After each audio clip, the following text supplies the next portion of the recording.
Chapter 425. Kwanmin Lai Sports v. Xiangyi v. Sister E. Nice to meet you. It was a simple text that was much more straightforward and clear than a long speech. The comments section below the post exploded. Is Sister E a guest? What the heck?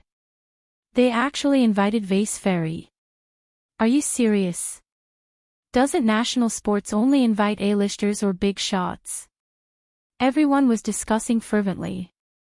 When the news spread to the live stream, it immediately caused an uproar. It's actually national sports. Who dares to say that Xiangyi has no resources? No. This is the most popular variety show in the country with the highest viewership ratings. Only then did everyone realize how terrifying Xiangyi's popularity was. She could be considered the fastest rising female celebrity of the year. The Spacey Tutu fans were emboldened and quickly retaliated. Take away our Sister E, don't cue us. No way, right? No one really believes that Sister E doesn't have resources, right?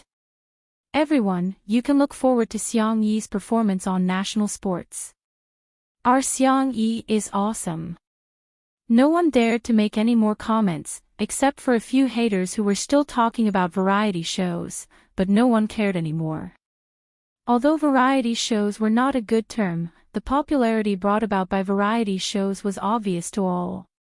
In a sense, variety shows attracted more fans than film and television productions.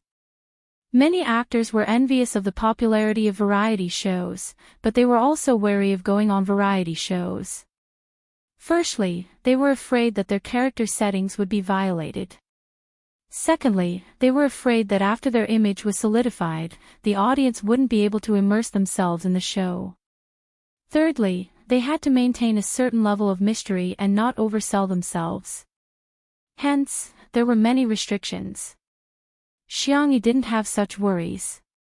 Instead, her performance was more natural, and it was easier for her to attract fans. Soon, the hashtag Xiangyi's new variety show hashtag became a hot search. At first, the program team of national sports added fuel to the fire, but later on, it became a spontaneous discussion among netizens. Some people were looking forward to it, some were criticizing it, and some were criticizing it. However, everything could be summed up in a simple word: popularity. Many veteran managers and entertainment companies in the industry keenly sensed that something was unusual. Female artists had a harder time than male artists in this industry. Generally speaking, male artists had more data, traffic, and discussions than female artists. But Xiangyi, her popularity was even greater than that of the other popular idols. People couldn't help but sigh. She was probably just short of a masterpiece. That was the moment when one would ascend to the pinnacle. Other than the variety show, there were two other hot searches related to Xiangyi. One was a duet with Jiang Jojo, while the other was a video that many netizens clicked on and were dumbfounded. Why is there an additional piano ensemble? Wait a minute, this little brother is too handsome. While countless people were licking the screen, they also dug out information about the piano player. Little Nocturne, whose real name was Ling Yi, was a student of a top music academy overseas. He was one of the Music District's Hall of Fame streamers signed by Xingchen app. Most people's appreciation of music was only at the level of, wow, it's so good, but Ling Yi's appearance was really too outstanding. Hence, the video quickly became popular on the internet and attracted the comments of many professional music critics.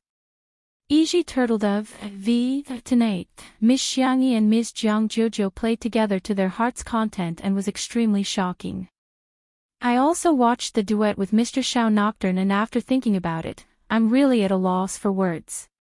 Perhaps, I can only describe it in 2 words: in my lifetime.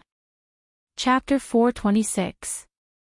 In this ensemble, the violin was fully deserving of being the protagonist, while the piano was an evenly matched opponent. It was as if they had met their match. The surprising thing was that the cello not only perfectly played the role of a foil, but it was also the best accompaniment and had a strong presence that could not be ignored.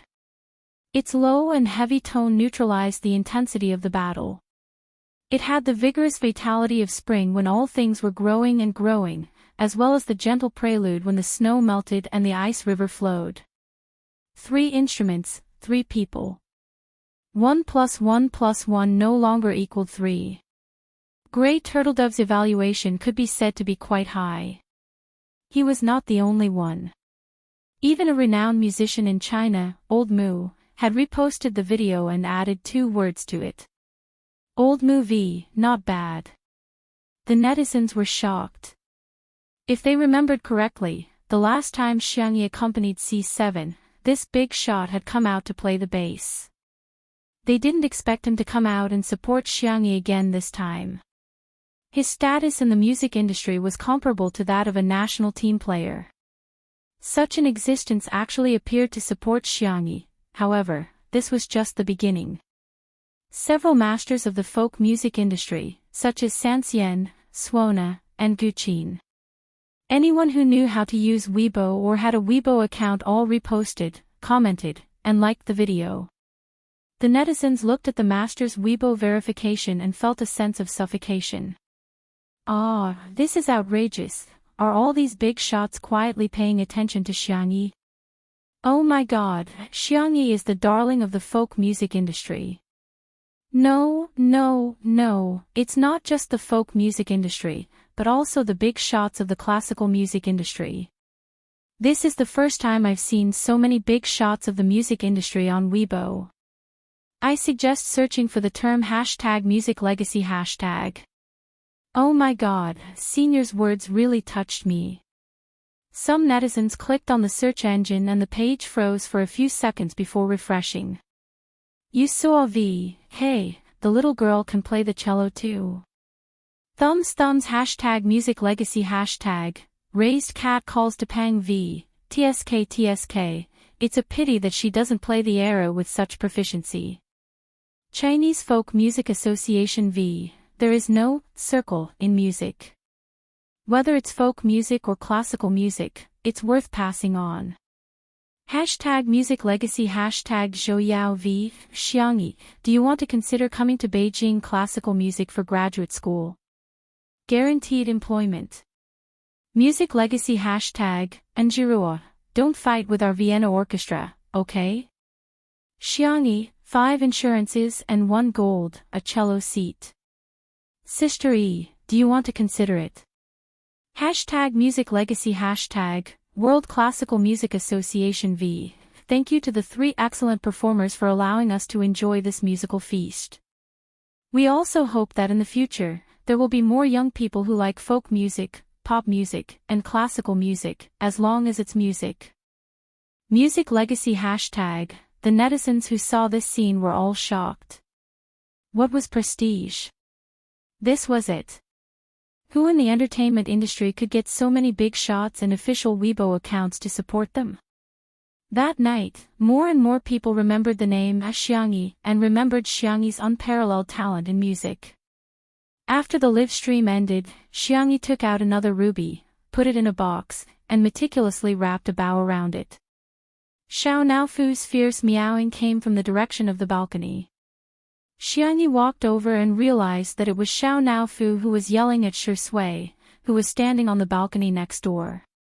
In the night, the man's figure was tall and slender, and the cool breeze gently fell on the ends of his soft hair. Chapter 427. Seeing Xiangyi's figure, Xiao Naofu seemed to have found a backer and roared a few more times. Xiao Naofu, you can't be like this. Although it was a reprimand, it was very gentle. The little cat turned its face away. Humph. Xiangyi curiously asked Shi Sui, what did you do to Xiao Naofu? Why is it always so fierce to you?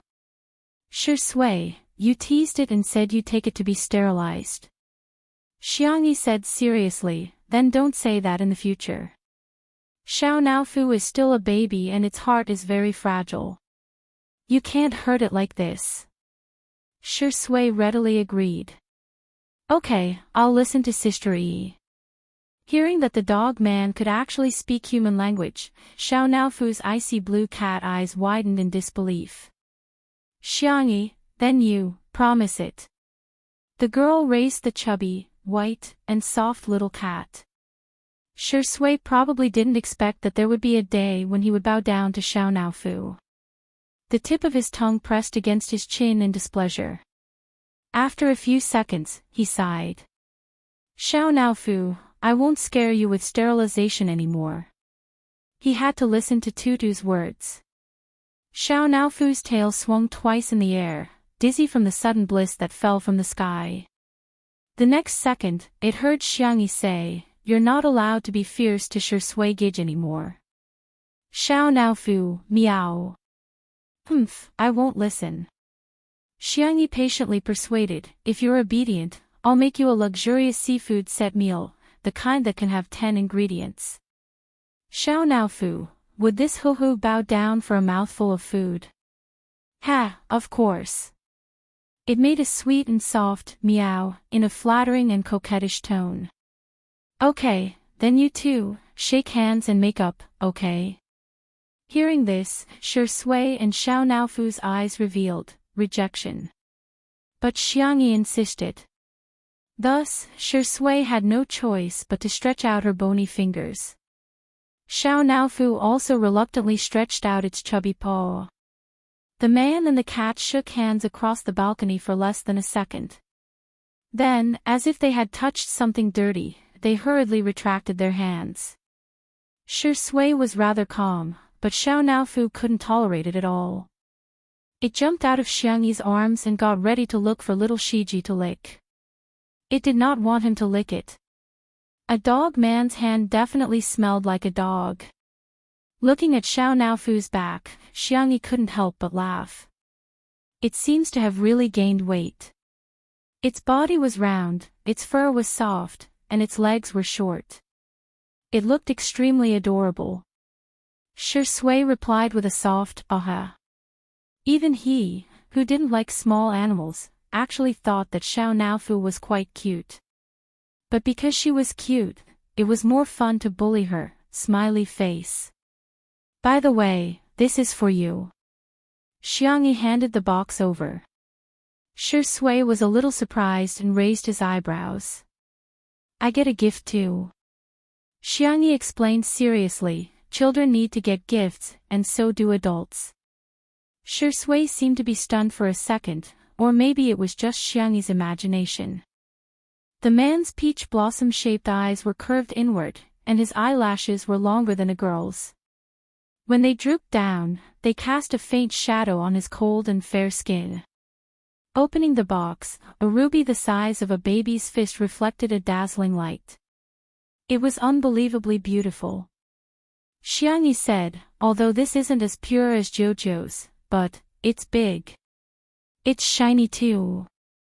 The man's lips curled into an ambiguous smile. It is quite big. Then. For some reason, Xiangyi was a little nervous. Do you like it then? Chapter 428. The night was gentle, and the moon was bright and the stars were sparse. There was a faint fragrance of flowers in the air. Shui stared at her and curled his lips, as if he was answering her question, but also as if he was confessing to her, I like it.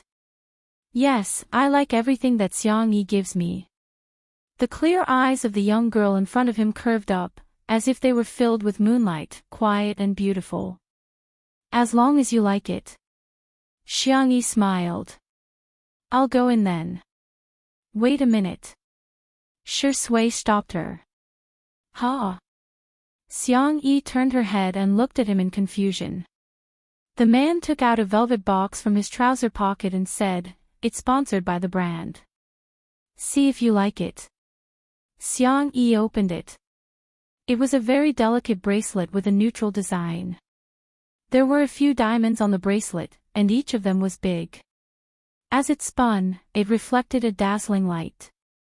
Xiangyi knew a lot about jewelry because of the gem mine her aunt had given her. She asked, will the brand sponsor such an expensive piece of jewelry? Shui's expression didn't change. And Xiangyi had always believed everything he said. She said, "You're indeed popular." That was why the brand had sponsored such an expensive bracelet. "Then is it okay for you to give it to me? Didn't the brand ask you to wear it?" Xiangyi asked. "No." Shui chuckled. "And I think it suits you better." Xiang Yi picked it up and looked at it carefully. She liked this bracelet very much, so she didn't shy away from politeness and said graciously, "Thank you. Do you want me to put it on for you?" Xiang Yi didn't think much of it and handed her hand and the bracelet to him. The man lowered his long eyelashes and carefully fastened the bracelet for her. His slightly calloused fingers inadvertently rubbed against the girl's fair wrist bone, evoking a slight itch. Xiang Yi's fingertips trembled. "All right." The man's deep voice pulled her back to reality. Xiang Yi retracted her hand and curled up uncomfortably. Her voice was unbelievably soft. Thank you. So this is how it feels to like someone." She was deep in thought. Shui blinked and asked, "In that case, good night." Xiang Yi, "Good night." The two of them said good night to each other, and Xiang Yi went back to her room first. Her footsteps were light, and she even skipped a few steps. Shui was still on the balcony with one hand in her pocket. She didn't find the cigarette box, but a lollipop. It was a candy from Tutu. His addiction to smoking was actually very strong. Enduring until now was almost his limit. However, the moment he saw the candy, his eyes were filled with lust. He slowly peeled off the candy wrapper and bit into it. The sweetness spread and stimulated the nervous system to secrete pleasurable dopamine. The corners of his mouth curled up slightly.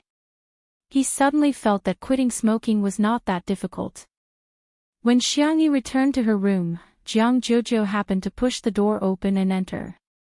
When she saw the bracelet on her wrist, she squinted. "Are you in a relationship with that dog of a man?" She sounded as if she was questioning the scumbag's infidelity.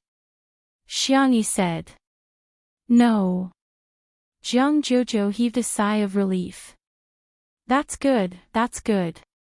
I knew you wouldn't like him."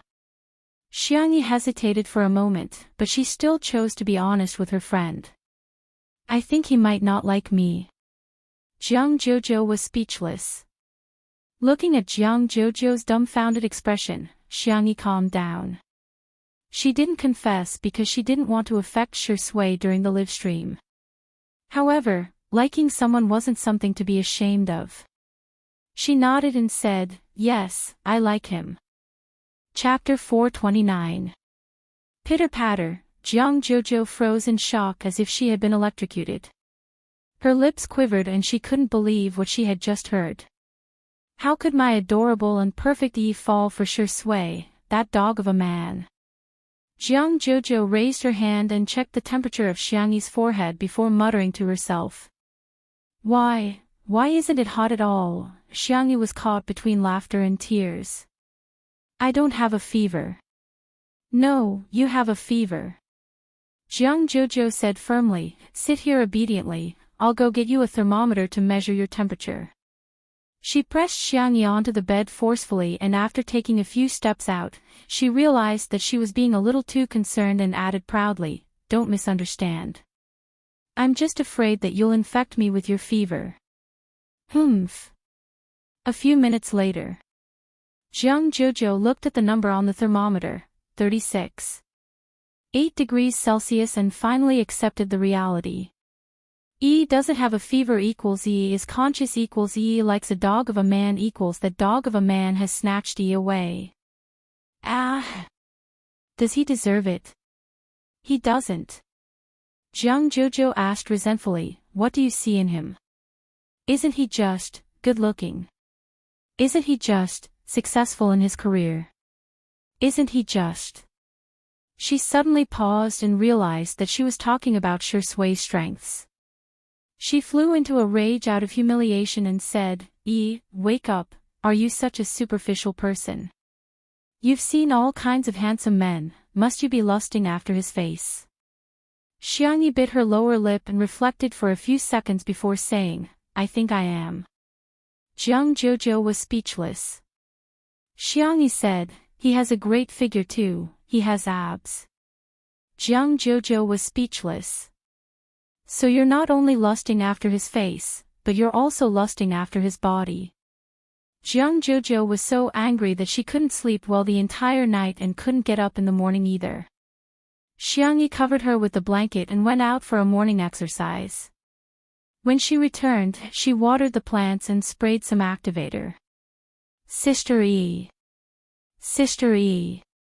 Fu Jiayan was like a monkey. His hair was uncombed, and his face was unwashed. He rushed out and held his phone excitedly. I'm famous. After one night, in addition to the trio's ensemble that attracted a lot of attention, there was also something that people in the circle didn't expect. Fu Jiayan was on fire. The fire could be said to have caught them off guard, but if one were to examine it carefully, it would be logical. His popularity was already there, and he was also an A-list male star. It was just that he hadn't had any good works in a long time, so he had been relying on the image of the crown prince. He didn't expect that yesterday's interaction with Xiangyi would be trending, and his popularity would suddenly rise. His agent received a huge stack of scripts and he received invitations from crosstalk masters, comedians, and Saturday talk shows. He was so excited that he spoke incoherently. Fortunately, Xiangyi was patient enough. After listening to him, she said with a smile, Congratulations, you've gotten what you wanted. Do you have any variety shows that you want to go on? Fu Jiayan clenched his fists and said with a serious expression, Actually, I really want to go, but I think Jiang Jojo is right. If I act in one show, people will like me because of one role. If I act in 10 shows, they might like me because of 10 roles. As an actor, I have to act well and perform well. That's the only way I can truly be responsible to my fans. When a young man was confident, he would look confident and dazzling even if he was unkempt. However, he only looked suave for 3 seconds before he smiled foolishly and said, Sister E, let's hug for the sake of our half-siblings. Behind him, a dangerous gaze was fixed on him. P.S. The freshmen have been busy reporting for the entire day. Because my roommates all go to bed early, I might have to write a lousy update today in order not to affect others. If I can find a way to write it, I'll update it. You can read it tomorrow, but it might not happen. Anyway, you don't have to wait for today. Good night. Chapter 430. Fu Jiayan didn't notice anything and simply stretched out his arms to give Xiangyi a bear hug. Xiangyi remained calm and took a step back to avoid Fu Jiayan's touch. You don't have to hug me. Fu Jiayan scratched his head and said, I'm not that ugly. Due to the angle, Xiangyi didn't see the slender figure at the door.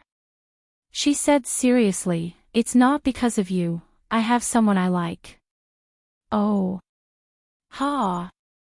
Fu Jiayan was shocked. Sister E actually has someone she likes. Who could it be? Before he came, he didn't know much about two under one roof. He was usually busy with his schedule and rarely surfed the internet. He didn't even know what untimely internet was. Simply put, he didn't even have a 2G internet connection. He wasn't even connected to the internet. Hearing the girl's calm and gentle voice, Shui tapped her fingertips against the wall, but the rhythm of her tapping was very chaotic. She has someone she likes. Could it be him? Or someone else? Shui realized that she was actually a little nervous. Until, Sister E. I'm here to pick you up. Her manager, Anan's brisk and enthusiastic voice came from the direction of the gate. He was carrying a large school bag, dressed in a short-sleeved shirt and jeans, looking like a fresh college student. Si Chuanbai, who was dressed in a suit and exuded an elite aura, was standing beside him. The two of them were about 10 centimeters apart in height and their clothing styles were very different. Surprisingly, they didn't look out of place when standing together. "Ah, Nan." Xiangyi smiled and asked, "Have you had breakfast?" "Ah," Nan said honestly, "Not yet, my car broke down and Mr. C sent me here." Si Chuanbai, who was beside him, suddenly covered his mouth with his hand and coughed twice. Ah, Nan immediately understood. Mr. C hasn't eaten either. Xiangyi said, "Come in then, I've cooked fish balls and rice noodles." Si Chuanbai smiled and said, "Sorry to trouble you, Miss Xiang." The fish balls were made by Xiangyi early in the morning. She chopped fresh fish and mixed it with sweet potato powder. Then, she used the fish as the skin and wrapped it with various fillings. The fish balls were white and shiny, with thin skin and lots of fillings. The rice noodles cooked in the casserole were refreshing and smooth. After putting them into the bone broth, a spoonful of fish balls was poured over, chopped green onions, chili oil, soy sauce, and other simple seasonings. The piping hot fish ball rice noodles was served in front of him. Gulp. Ah, Nan swallowed his saliva and suppressed his appetite. He pushed the bowl in front of Si Chuanbai. "Mr. C, please eat first." Si Chuanbai adjusted his glasses and passed the rice noodles over expressionlessly. "I'm not hungry yet." Ah, Nan's eyes lit up. "Then I'll eat first." "Up to you." "Oh yeah." Ah, Nan cheered in his heart as he picked up his chopsticks and started eating. The rice noodles were slightly chewy, the broth was mellow and warm, and the fish balls were the best. He ate pork fillings, shrimp fillings, mushroom fillings, tofu fillings. Every one of them was delicious. Ah, Nan was so hot that he couldn't stop breathing. "Phew. Ha." Si Chuanbai said, "Slow down, no one's going to fight with you." "Wow, this is delicious." "This is delicious too." When it was Si Chuanbai's turn, he used all his self-control but still couldn't restrain himself from eating. On the other hand, Fu Jiayan was also eating, without the burden of being an A-list actor. Ah, Nan was the first to finish a bowl and made a heart to Xiangyi. "Sister Yi, I love you." Xiangyi smiled and made a gesture of catching her heart. Although she hadn't known Nan for long, she felt that the two of them were like best friends. Little did she know that Fu Jiayan, who saw this scene, suddenly looked horrified. Chapter 431. Is the person Sister Yi likes her manager? Fu Jiayan's chopsticks paused in mid-air and he paced back and forth between Nan and Xiangyi. Sister Yi smiled at Nan. Sister Yi cooked another bowl of rice noodles for Nan. Sister Yi scooped a large spoonful of fish balls for Nan. The more he looked at it, the more suspicious it seemed. Fu Jiayan made a logical conclusion in his mind. Sister Yi treats Nan well, which means that Sister Yi likes Nan. However, in the next moment, the corners of Si Chuanbai's mouth were stained with soup. Nan actually took out a piece of tissue and wiped the corners of his mouth. He said in a concerned tone, "Mr. C, be careful when you eat, don't drip on your clothes." After all, his suit was so expensive that it could only be dry cleaned. It was very expensive. Si Chuanbai's body stiffened. "Thank you." Fu Jiayan was speechless. "Young man, why are you so gay?" "Sister Yi likes me and I like someone else." Isn't this a love triangle?" Fu Jiayan, who had imagined a huge drama, was so heartbroken that he couldn't breathe. He felt that it was unfair for Sister Yi. Sister Yi deserves better. Fu Jiayan was upset but he had nowhere to vent. Jiang Jojo was still asleep and Si Chuanbai was the person involved in the love triangle.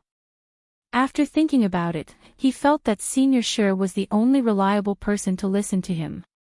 Unlike Nan and the others who were wolfing down their food, Shi Sui ate slowly. However, he would finish everything that Xiangyi cooked. A man with messy hair suddenly popped up from the side and said sneakily and mysteriously, "Senior Sure, do you know who Sister E likes?" Shui asked, "Huh?" "Aw Nan. It's Aw Nan." Fu Jian said in a surprised tone as if he had discovered a new continent. "Ah, why did she fall for Aw Nan?" Fu Jian said in a distressed tone, "She looks like I can do it too." "Actually, I quite like her." Shui raised her eyebrows. "Really?" Fu Jian chuckled. "Of course. Sister E is so cute. Other than Senior, who wouldn't love her?" He had a clear memory of Shui's misogyny. Back then, there was a female extra in the cast who tried to force a kiss on him. She had merely touched his arm, and Shui had vomited. He even vomited a lot. Later on, Fu Jian heard the director vaguely mention that Shui's illness was not physical but psychological. There was a hurdle in his heart that he couldn't get over. He had to walk out on his own, or someone had to pull him out. Otherwise, he would have resisted any intimate actions with women his entire life. How great would it be if Sister E likes me? Fu Jian was lost in his fantasy. I'll definitely give her all my pay. It wouldn't be fast to get married in a year, would it? As for children, it'd be best if it's a boy and a girl.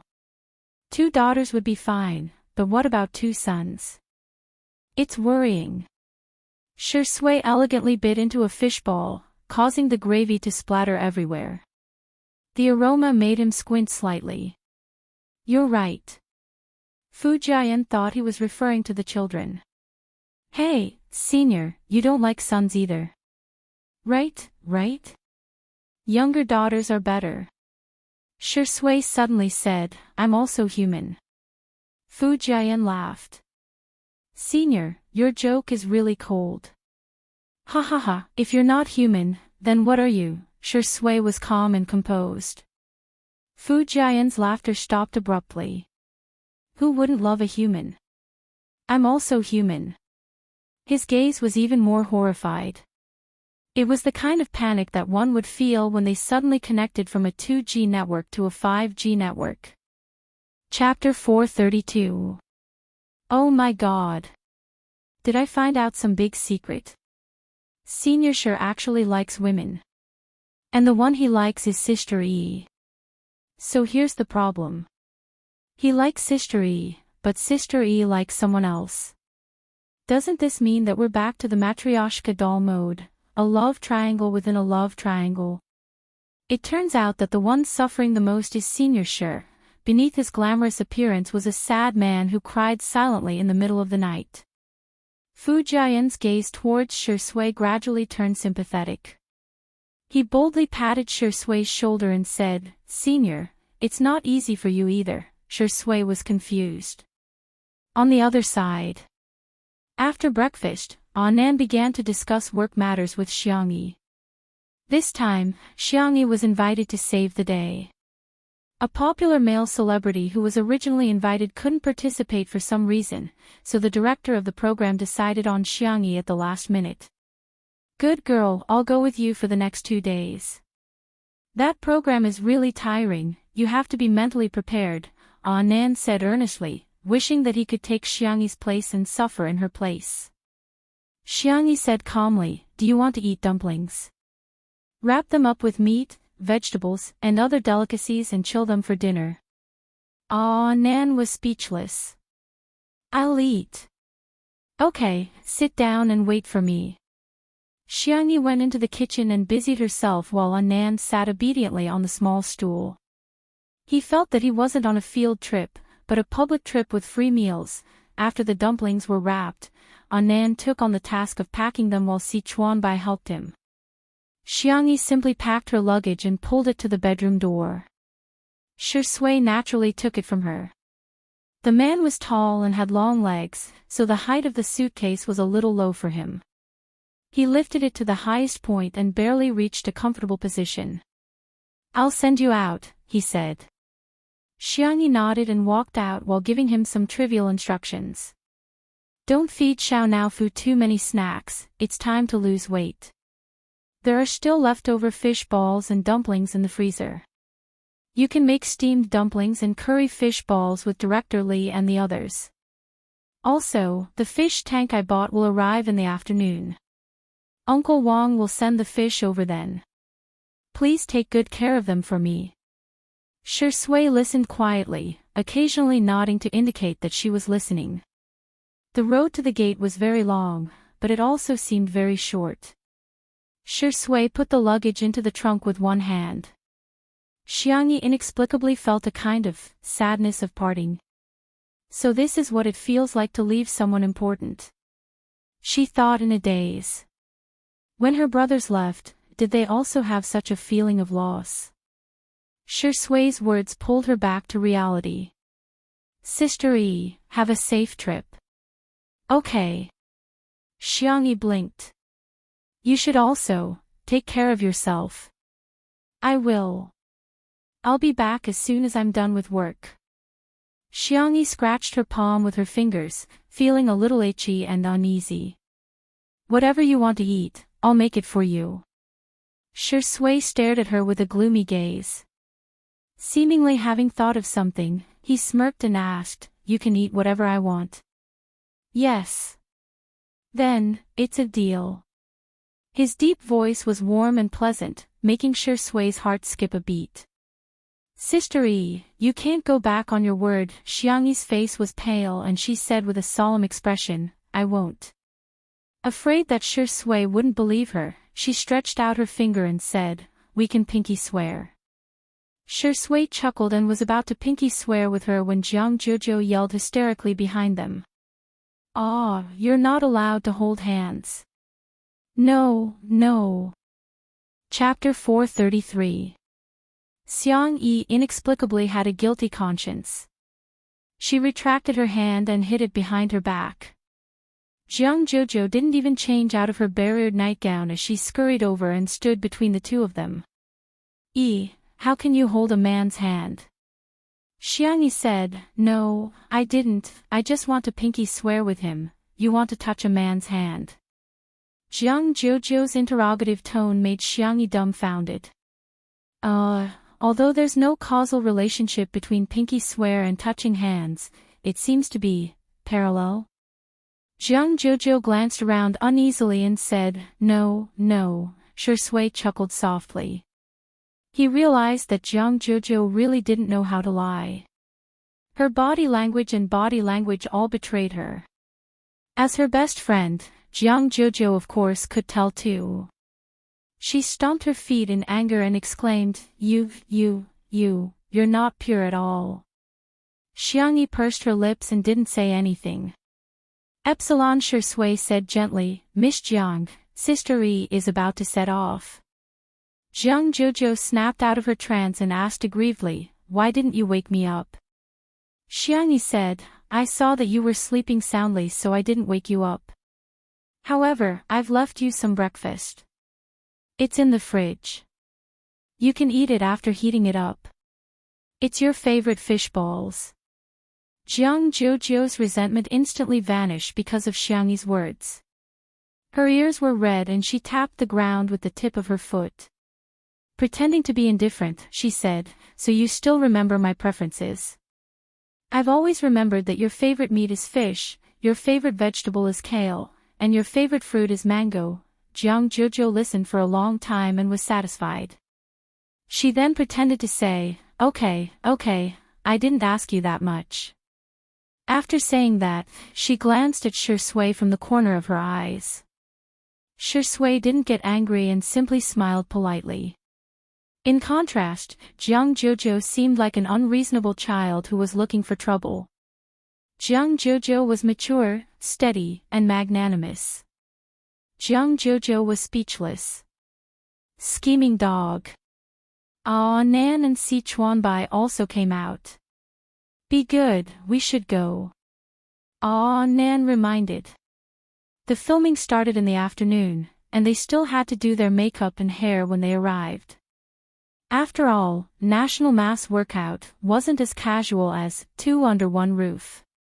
Only then did Jiang Jojo slowly take out a pink purse from her pocket. Here, this is a peace talisman that I casually asked for. No, it's a free gift that I gave to others when I asked for one. You don't have to take it to heart. It's not something valuable.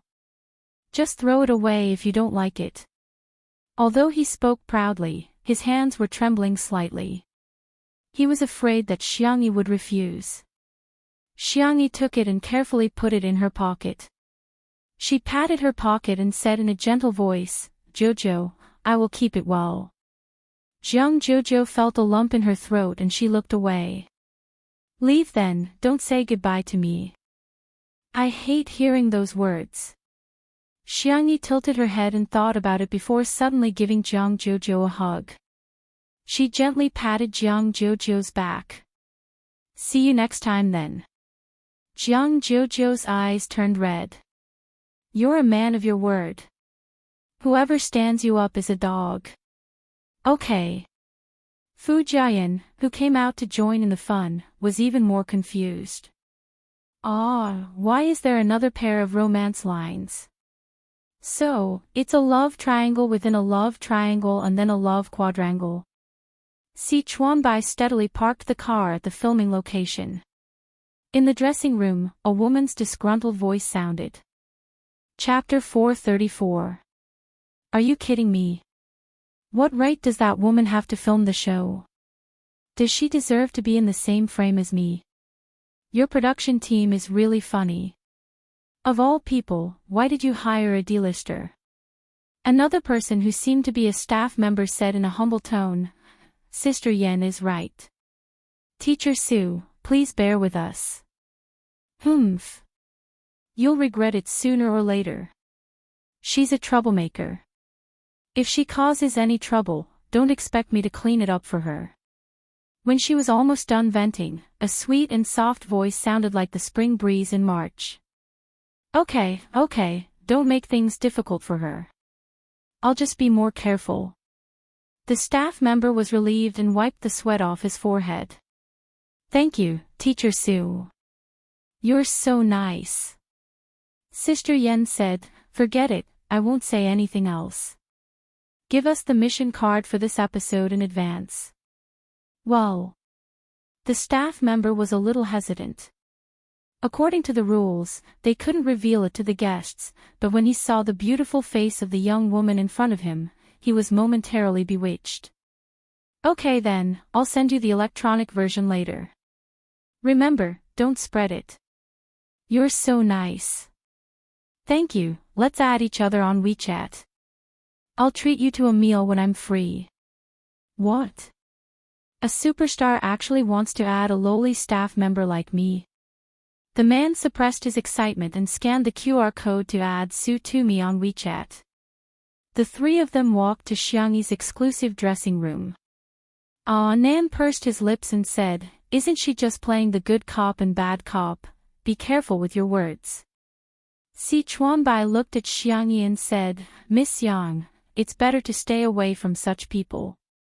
Xiangyi nodded. Nan's eyes widened. But she's obviously bad-mouthing Xiang Wan. Are we going to keep tolerating it? Si Chuanbai said, there's no practical point in being sharp-tongued. Nan knew that he had a point, but his cheeks were still puffed up with anger.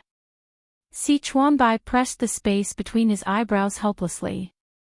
The jewelry brand that Su Tumi previously endorsed is about to expire.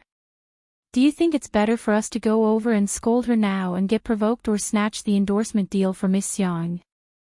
Nan was speechless. What? He whispered, Mr. C, you seem to be the villain in a movie. Si Chuanbai raised his eyebrows. This was the first time someone had described him this way. Si Chuanbai patted Nan's head of colorful hair and said a few words before leaving. Nan stayed behind and accompanied Xiangyi to wait for the makeup artist and stylist. But even after waiting for a long time, there was still no sign of anyone. Nan reacted and stood up with a whoosh.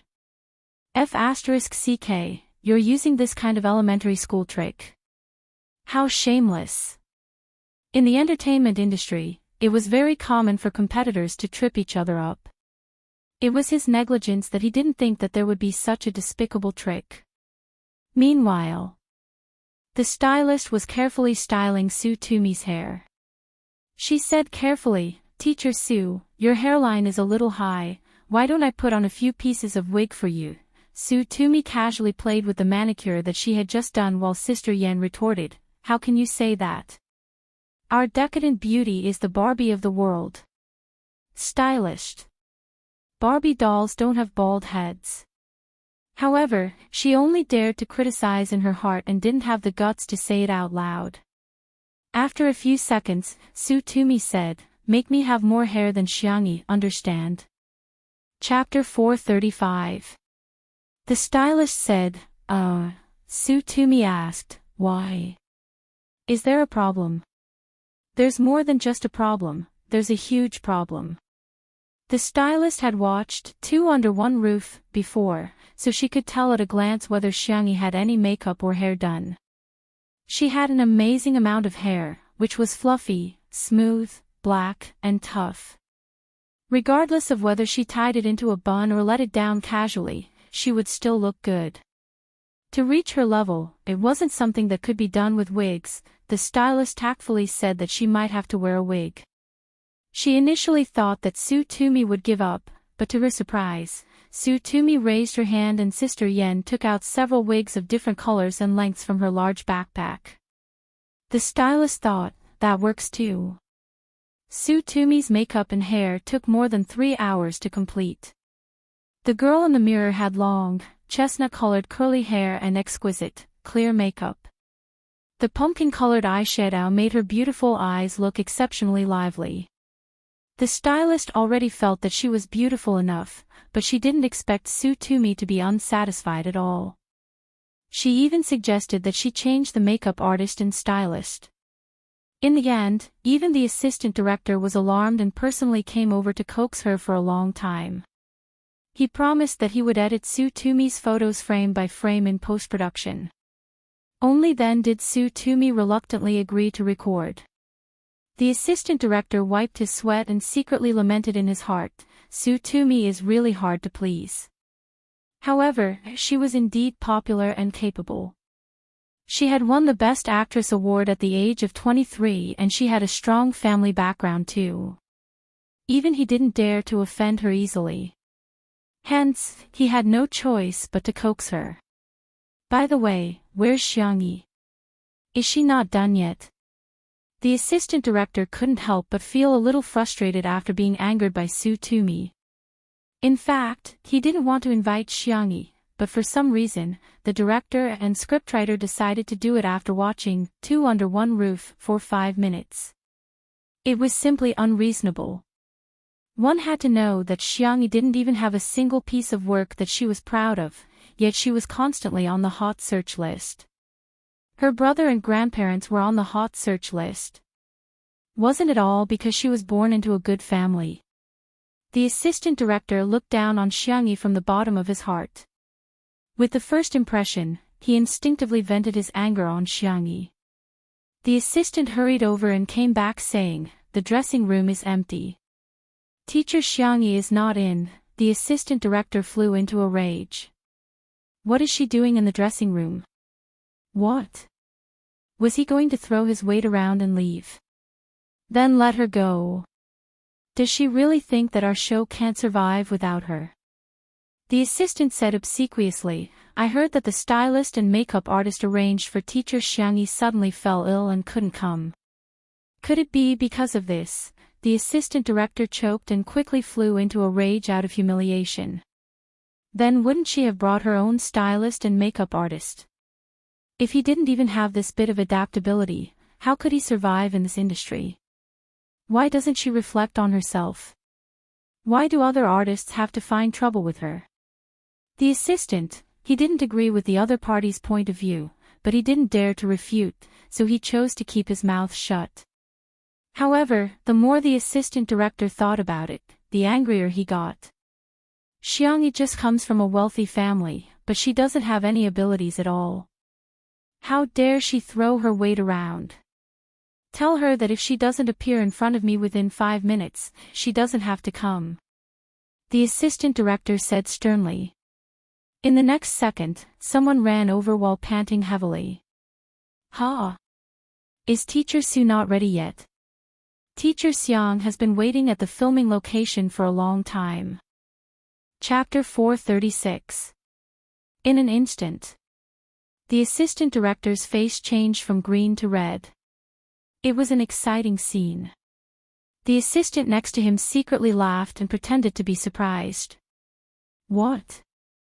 Teacher Xiangyi's stylist and makeup artist didn't come, did they?" The assistant director caught hold of her weakness and questioned. She went barefaced. "What does she take national mass workout for? It's not a casual show like Two Under One Roof. Artists like her who don't know how to respect others should be banned." The errand keeper was dumbfounded. "Is that so? But Teacher Xiangyi's hair and makeup are very beautiful. There's a man with colorful hair next to her who is helping her touch up her makeup." The assistant said, "Oh, that should be her manager." The assistant director was dumbfounded. Why does the manager know how to do this? Is he trying to steal Teacher Tony's job? His expression was ugly and he was still stubborn. How good can the makeup done by a manager be? I'll go take a look. If it's not up to standard, it'll have to be redone. Everyone at the scene suddenly fell silent, knowing that he was going to cause trouble. The assistant was indignant. It'll take at least an hour or two to redo. Isn't he just deliberately making things difficult for her? However, his words carried little weight and he couldn't say anything. He secretly sighed and prayed in his heart, "I hope Anan's skills aren't too bad so that Xiangyi won't be scolded too much." The filming location was Nanqing Gymnasium. The production team had contacted them in advance and there was an area in the gymnasium that was specially cleared today. In order to promote various sports, the production team divided the process into 2 rounds. The first round was to accumulate points through the sports competition, and those with high points would receive rewards that could be used in the second round. The second round was an all-member competition that had many forms, such as tearing off name tags, catching criminals, and so on. In this round, they could use the props or various special cards obtained in the previous round. The first round of the day was archery. In order to make it more interesting, the production team used the method of drawing lots to choose different bows. There were professional recurve bows and cartoon plastic bows for comedic effect. The filming had yet to begin and the scene was chaotic and noisy. However, it was almost effortless to see Xiangyi in the crowd. The young girl's hair was permed into an egg curl and she wore a large red bow on her head, which made her milky white face look even more exquisite. At first glance, it looked like she was barefaced, but in fact, she was scheming. The base makeup was clear and flawless, and the eye makeup was delicate and gentle. There was no heavy makeup on her red lips, but it highlighted Xiangyi's good looks very well. She was unbelievably beautiful. The assistant director was stunned. He had never seen Xiangyi in person before, and the shock he felt at this moment was immense. That face seemed to be born for the camera. Every move was casual and lazy, but it was captivating. Coincidentally, Su Tumi and Sister Yen also came over. Due to Su Tumi's status, the staff nearby hurriedly took the initiative to greet her. As soon as the assistant director turned his head, he saw Su Tumi, who seemed to be exuding an exquisite aura from head to toe. However, there was really no comparison. Makeup was ultimately just a superficial appearance. However, beauty lies in one's bones, not in one's appearance. Xiangyi, who had an excellent bone structure, could really defeat Su Tumi with just a little makeup. The assistant director had never felt that his face hurt so much before. Su Tumi stared at Xiangyi with her fists clenched. Why does she have so much hair? Chapter 437. Seeing Xiangyi's thick and lustrous hair, Su Tumi's eyes turned red with envy. When she was a child, she had quite a lot of hair, but ever since she entered the industry, she had to go through a lot of styling and perming.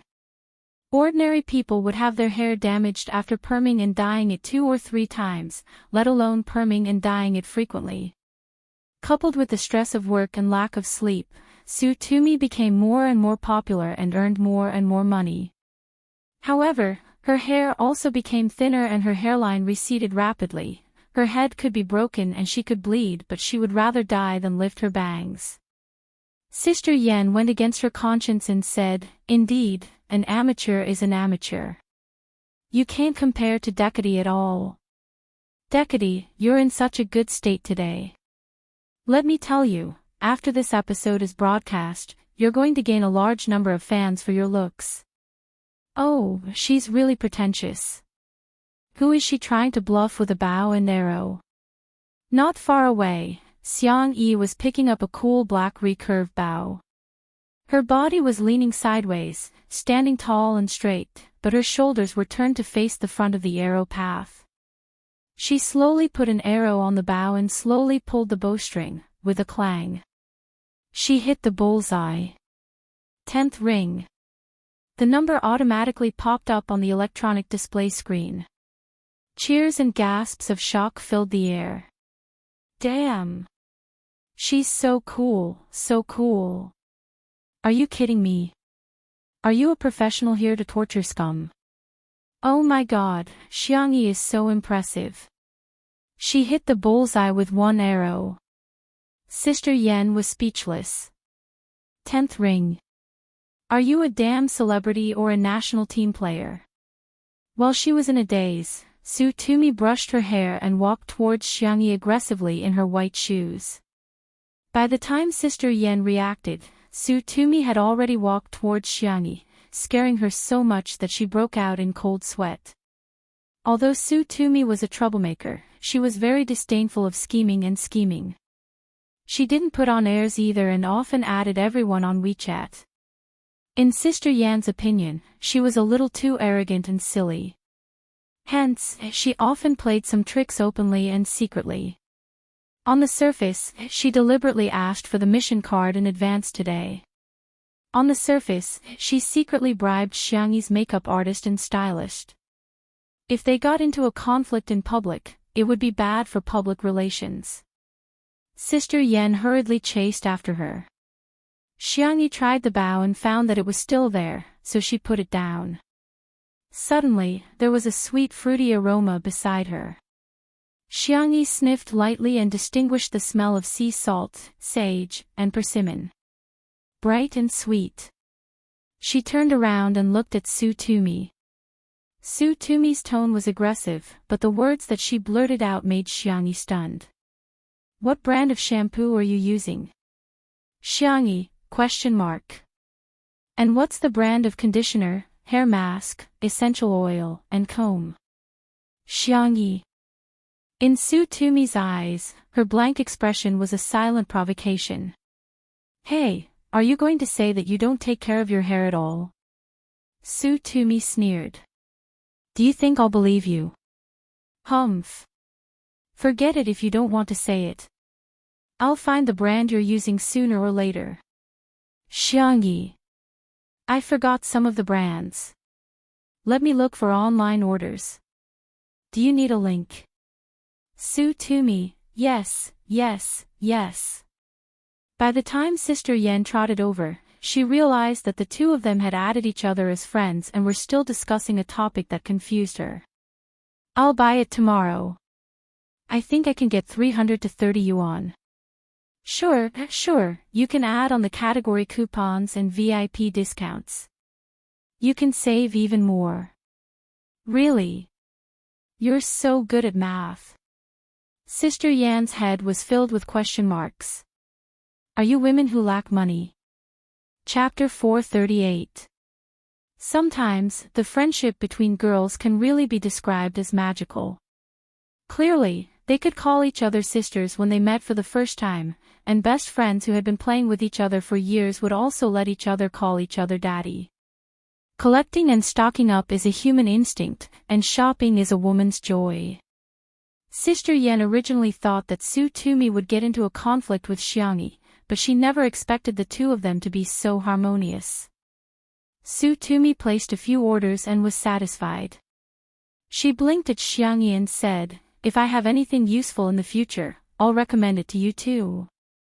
Xiangyi smiled and continued to play with her bow and arrow. Sister Yen hurriedly pulled Su Tumi to the side and said, "Ah, Tumi, you have to be careful. What if she accidentally shoots you?" Su Tumi said impatiently, Okay, got it." Sister Yen instructed, "When the official recording begins later, stay away from her. You're the main guest for this episode, so she won't get too much screen time. Besides, we still have the mission card. Don't worry, Tumi will definitely come in first place this time." Su Tumi rolled her eyes and said, "Can I shoot an arrow?" "No." "Can I run?" Neither would he. "How can I come in first place?" Sister Yen was speechless. "What are you talking about?" On the other side, the director organized a short meeting. "What? Change the main guest. Change the gameplay." When he heard the screenwriter's suggestion, the assistant director couldn't accept it at all. The previous plan for this episode was quite good. It's not appropriate to suddenly change it now. The director was calm and collected. He picked up the thermos and drank a mouthful of goji berry water before saying indifferently, "Didn't you see the scene of her shooting the arrow just now? What does a variety show need?" The assistant director was originally displeased with Xiangyi. Once a person is prejudiced, everything the other party does is wrong. He said straightforwardly, "She's not suitable. Our production team has never changed the main guest to the one with the lowest status. If we change it this time, who knows how the netizens will criticize our show. You know that the netizens nowadays will boycott whenever they want. I believe everyone doesn't want the reputation of the show that we've painstakingly built to be ruined because of a mistake in decision-making, right?" The director looked at him deeply and didn't criticize him. Instead, he answered his own question. What a variety show needs is a joke, a highlight, and a thrill. With these three, one could rule the world. I think Xiangyi has the potential to be the main guest. The scriptwriter added, "That's right. That's why I suggest that we use the same strategy as in the video game. We should highlight Xiangyi for this episode and let her give the show a different soul." The assistant director was speechless. He felt that the two of them had gone crazy. "It's up to you," he said stiffly. "If it doesn't work, don't blame me for not warning you." The director, scriptwriter, and the others discussed the new game rules and plans in low voices. The assistant director felt indignant. Just wait, they will definitely regret it. Instead of using Su Tumi as the main guest, they went to replace her with an inexplicable woman. It was simply unreasonable. He hadn't realized that he had been ignored by the core members. The official recording began. Ladies and gentlemen, welcome to this week's National Mass Workout. I'm your good friend, Xiao Yao. The host was the resident MC, Wang Yao, who had acted in many family dramas and was very well known among the middle-aged and elderly. First of all, let's welcome our Sister Xiangyi. Outside the venue, Sister Yan's expression changed instantly. Chapter 439. There was an unwritten rule in National Mass Workout that the first flying guest to be queued would be the main guest of the episode. As the name implied, the main guest would have the most screen time, and even an A-list celebrity wouldn't mind less exposure. Hence, the main guest was a must-have for every episode. Of course, the program team had a high degree of freedom and could choose whoever they wanted. However, Sister Yen had already tacitly agreed that Su Tumi was the main guest, but she didn't expect Xiangyi to be the main guest.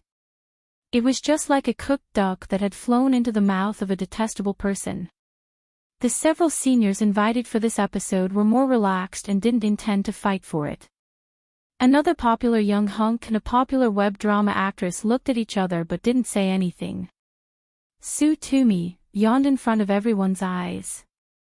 Sister Yen was speechless. Are you sleepy at this time? How can a child of your age fall asleep? After announcing the guest list, Wang Yao announced the rules of the first round.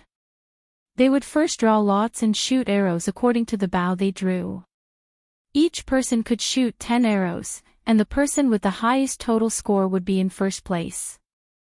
I now announce that the national mass workout has begun.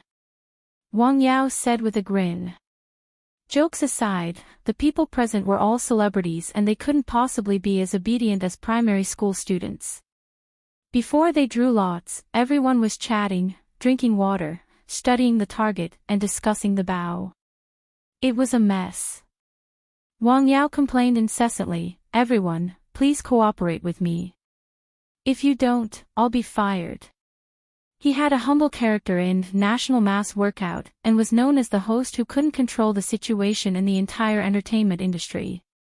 The netizens would always despise him while laughing. The variety show was quite effective.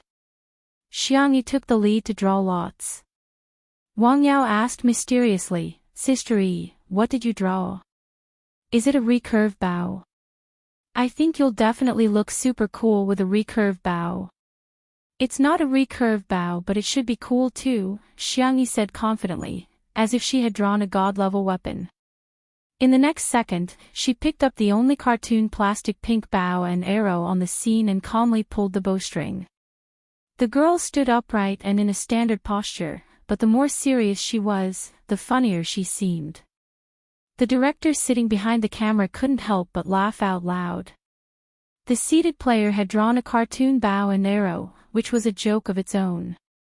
Soon after, the others also drew horn bows, crossbows, and hilarious slingshots. However, the most amazing thing was that Su Tumi had drawn the most professional recurve bow. The camera caught her dumbfounded expression. Su Tumi carefully picked up the bow and pretended to shoot an arrow. She raised her chin proudly and asked the person beside her, "Does my bow look good?" "Yes." Xiangyi happened to be beside her. "If you hold it like this, it'll look even better." She was at the back and raised her hand to help Su Tumi adjust the way she held the recurve bow. From a certain perspective, it seemed as if Xiangyi was holding Su Tumi in her arms. The assistant director could not help but say, "What nonsense is Xiangyi doing? Jun Han and Su Tumi should be the ones acting in such an idle drama." Director, "The weather is really good." Screenwriter, "Drink more hot water." Assistant director, "Is there something wrong with these two? Why are they not answering the question?" A living person like him was talking. Were they deaf? Chapter 440. Little did she know that when the staff saw this scene, especially the girls, they wished they could shriek like groundhogs. Who would have thought that the combination of soft girl x sweet girl would be so easy to fall in love with? "Did I make it clear?" Xiangyi asked softly. Su Tumi pursed her lips and said, It's all right." She pulled the bowstring and was about to release it, but Xiangyi pressed her hand down. There was a warning in her eyes. "You can't release an empty string, you'll hurt your hand easily." Nan was very good at makeup. He used a brush to gently brush some blush on the tip of Xiangyi's nose, making her look rather pitiful.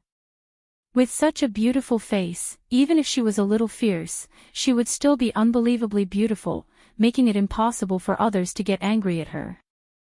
Su Tumi froze for a moment and said awkwardly, "Why are you being so fierce?"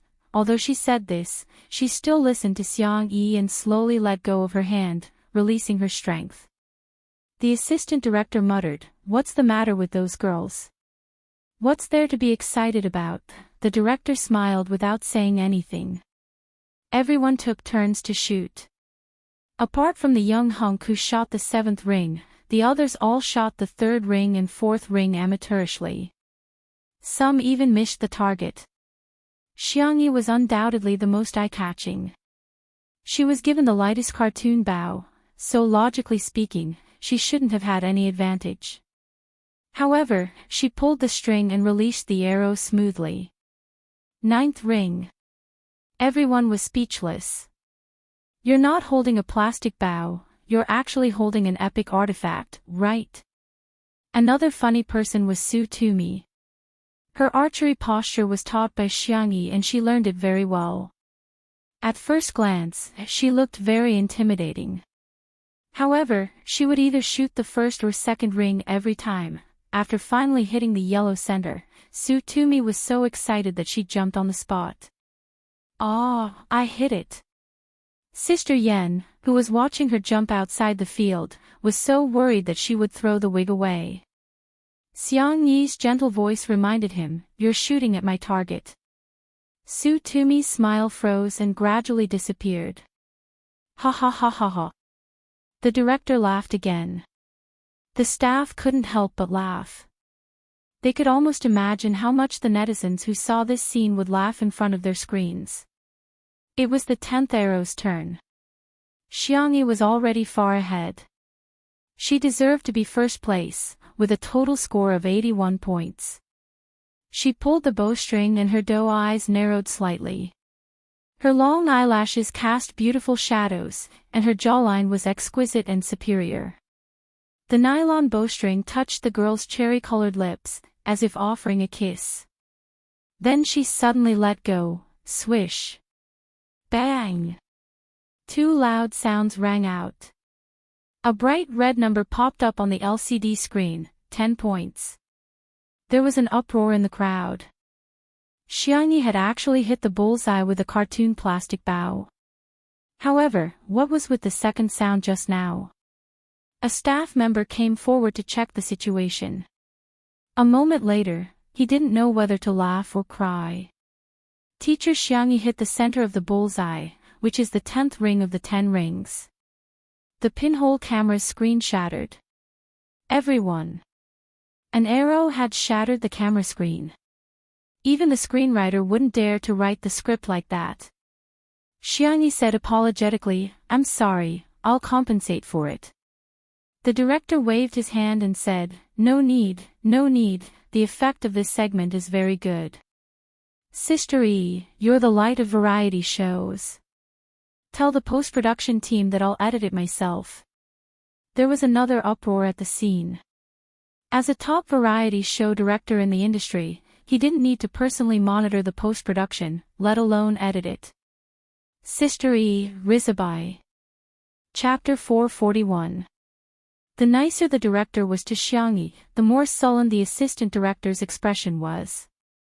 Is this considered a slap to my face in public? He's going against me because he doesn't think highly of Xiangyi. At the end of the first round of the competition, Xiangyi came in first place and received a mysterious prop as well as a small gold medal. She opened it and looked at it before putting it back in her pocket indifferently. As for Su Tumi, she came in last place and didn't get anything at all. She might even be scolded by the audience when the program is broadcast in the future. At the thought of the anti-fans who called her bald previously, Su Tumi felt extremely aggrieved and she became listless like a frosted eggplant. All of a sudden, a golden figure appeared in front of her. "This is for you," Xiangyi said casually. She was usually very tolerant of good-looking people. Besides, Su Tumi looked like she was about to cry. Be it because of her upbringing or because she was obsessed with good looks, Xiangyi couldn't remain indifferent. Su Tumi sniffled and asked in a childish voice, "Are you really giving it to me?" "Yes." Xiangyi nodded. The truth was that she left in a hurry today and forgot to bring some candy. She felt a little regretful that she couldn't use her ancestral skills to give out candy. Su Tumi glanced at the medal, looked at her toes, and glanced at the medal again. She did it several times and vividly expressed her desire to take it but was too embarrassed to do so. Xiangyi seemed to have seen through her and stuffed the medal into her hand. "I'll go pull out the arrow." Su Tumi stared at her back in shock. The arrows that they shot out previously were still crooked on the target and there were so many of them that pulling out the arrows became a laborious task. However, it seemed to be a piece of cake for Xiangyi. She gently pulled the arrow out with her fair and slender hand. The popular hunk also came over to try, but in the end, he was stunned and couldn't pull it out at all. He only succeeded after using all his strength. The corners of Su Tumi's mouth curled up and she put the metal into her pocket properly. The filming came to an end. The second round of the mission was set to be a real-life counterattack, so they had to change the venue. The artists got into their respective nanny vans and raced against time to rest. Sister Yen was still trying to brainwash Su Tumi. Tumi, that Xiangyi is obviously up to no good. She just wants to ride on your coattails. Think about it. If a man were to do the act of gifting a gold medal, wouldn't it be greasy? Don't tell me she's trying to set herself up as the alpha leader or something. Don't be fooled by her. Su Tumi fiddled with the small gold medal. The props made by the production team were quite exquisite and it seemed to be made of real gold. She said absent-mindedly, "Don't you think she and I are fated?" Sister Yen. My anti-fans scolded me for being bald. Her nickname is Rabbit. Look, this is simply fate. Sister Yen was speechless. Hey, do you know, she really smells good. Her hair smells good, her clothes smell good, and her body smells good too. No, I have to ask her what kind of body lotion she uses. Su Tumi lowered her head and sent Xiang Yi a WeChat message. Sister Yen was speechless.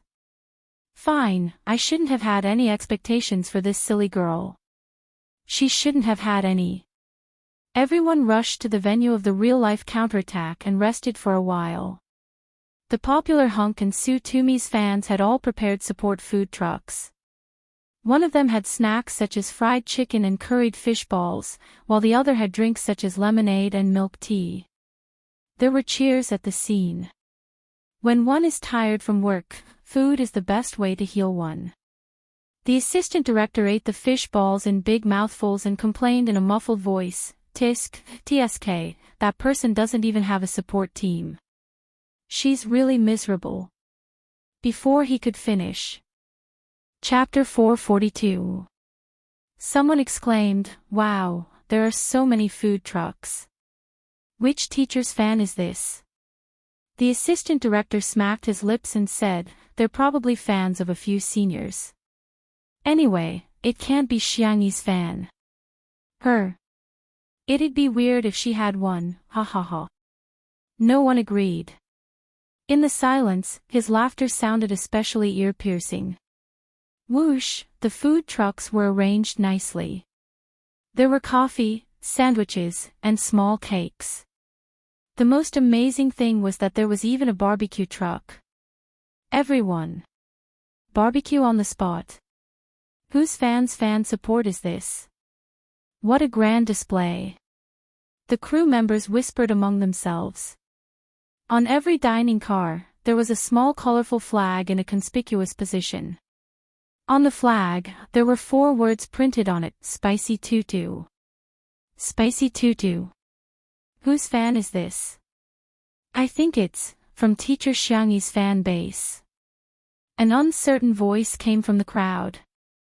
The catering staff on the barbecue truck smiled and said, "That's right, we're Sister Yi's fan support team." In an instant. The assistant director even forgot to chew.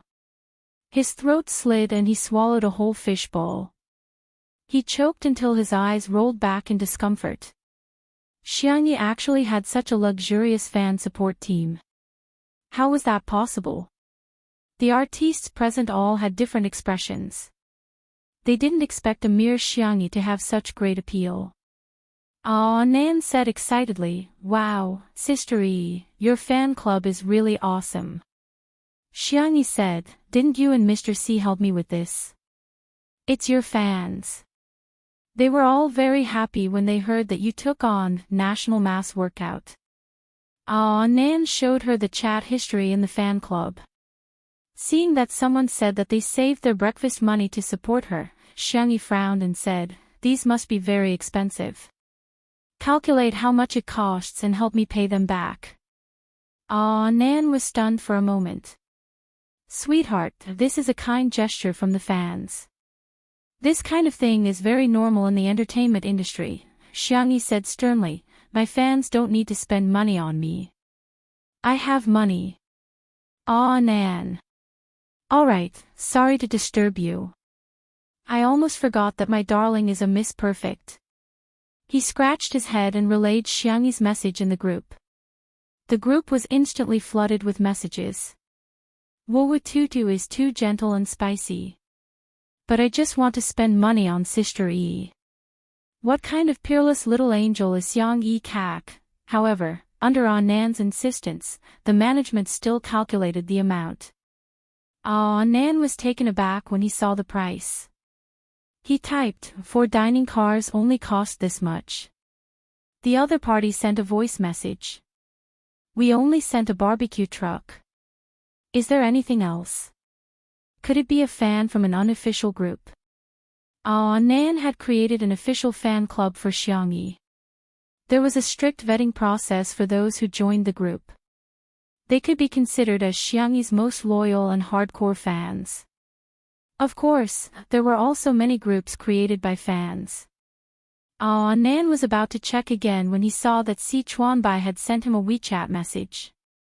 Mr. C, there's no need to ask. The remaining 3 dining cars were arranged by Shi Sui. Nan Hao Nan, huh? So Shi Sui is Sister Yi's #1 fan. I'll go tell Sister Yi now. Mr. C. I guess so. Si Chuanbai, who was in front of the screen, calmly pushed his glasses up his nose. He probably wasn't the #1 fan.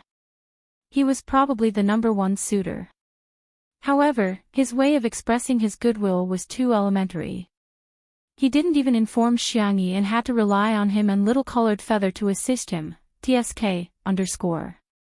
Chapter 443. Just as Si Chuanbai had expected, Nan told Xiangyi about the Shi Sui support truck as soon as possible. Xiangyi said, Senior, you're so nice. You're so thoughtful. Nan couldn't help but overthink. Oh my, don't you think Shi Sui seems to treat you differently from others? After all, he had been in the entertainment industry for so many years and was always on the front line. In his impression, Shi Sui had never been involved in any scandals with any female celebrities. Except for Xiangyi. He heard that his team was very good at public relations. If a female celebrity tried to make him a couple, the post would be deleted very quickly.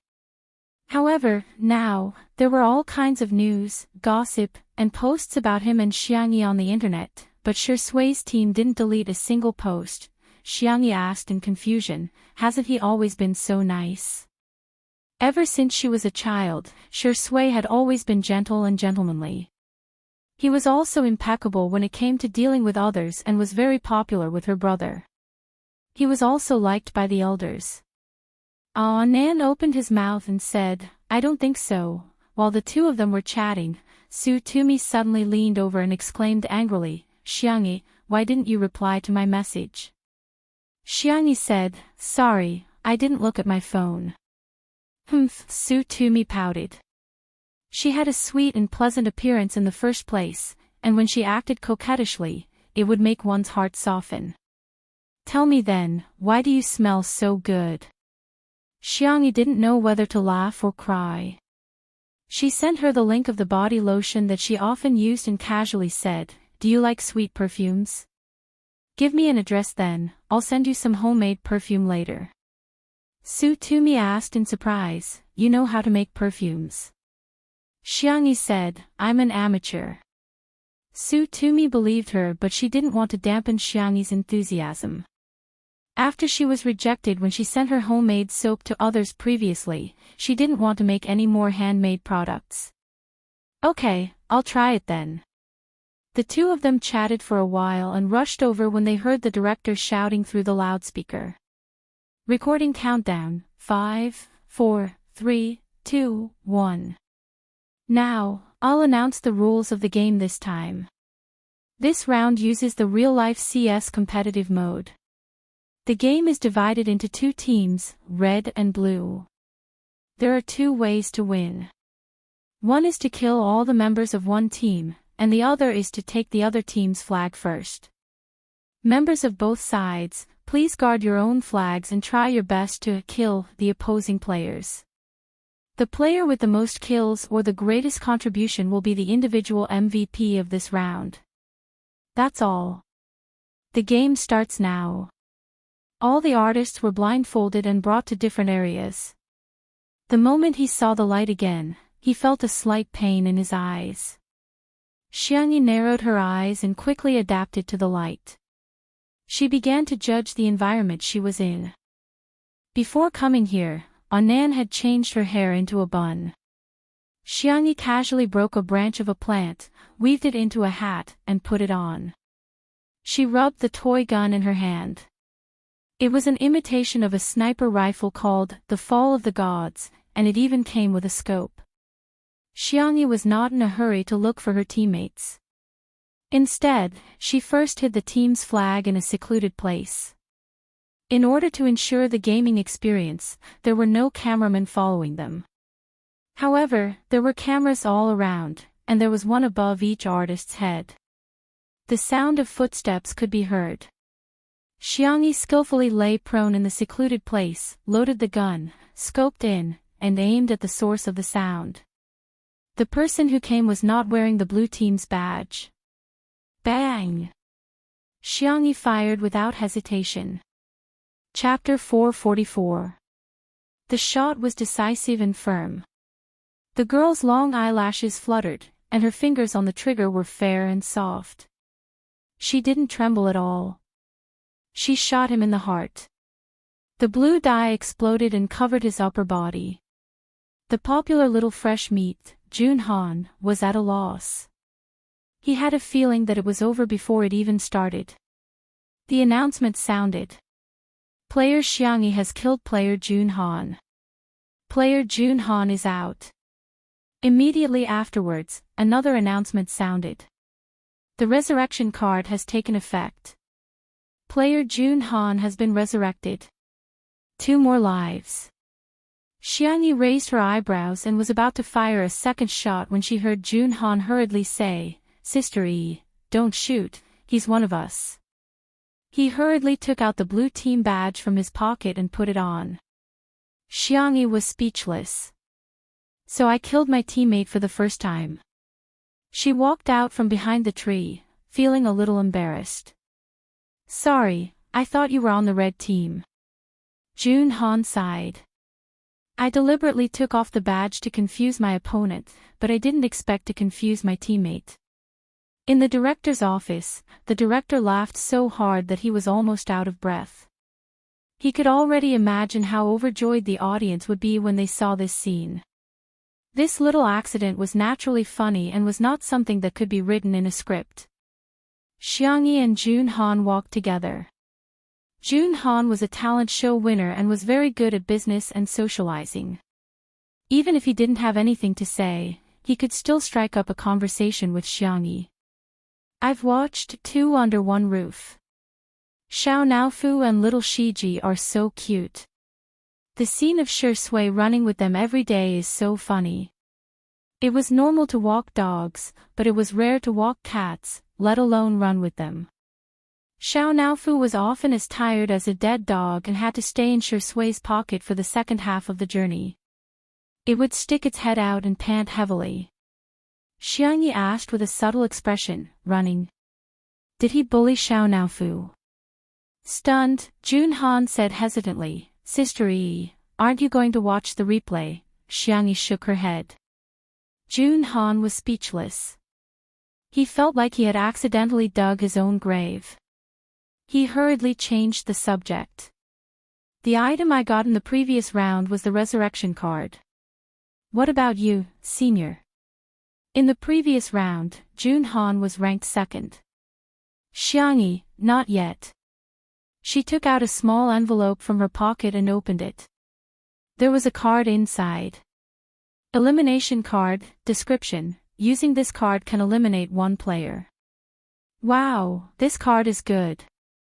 Sister E, keep it well. You might be able to use this to turn the tables, Junhan said as he leaned towards Xiangyi.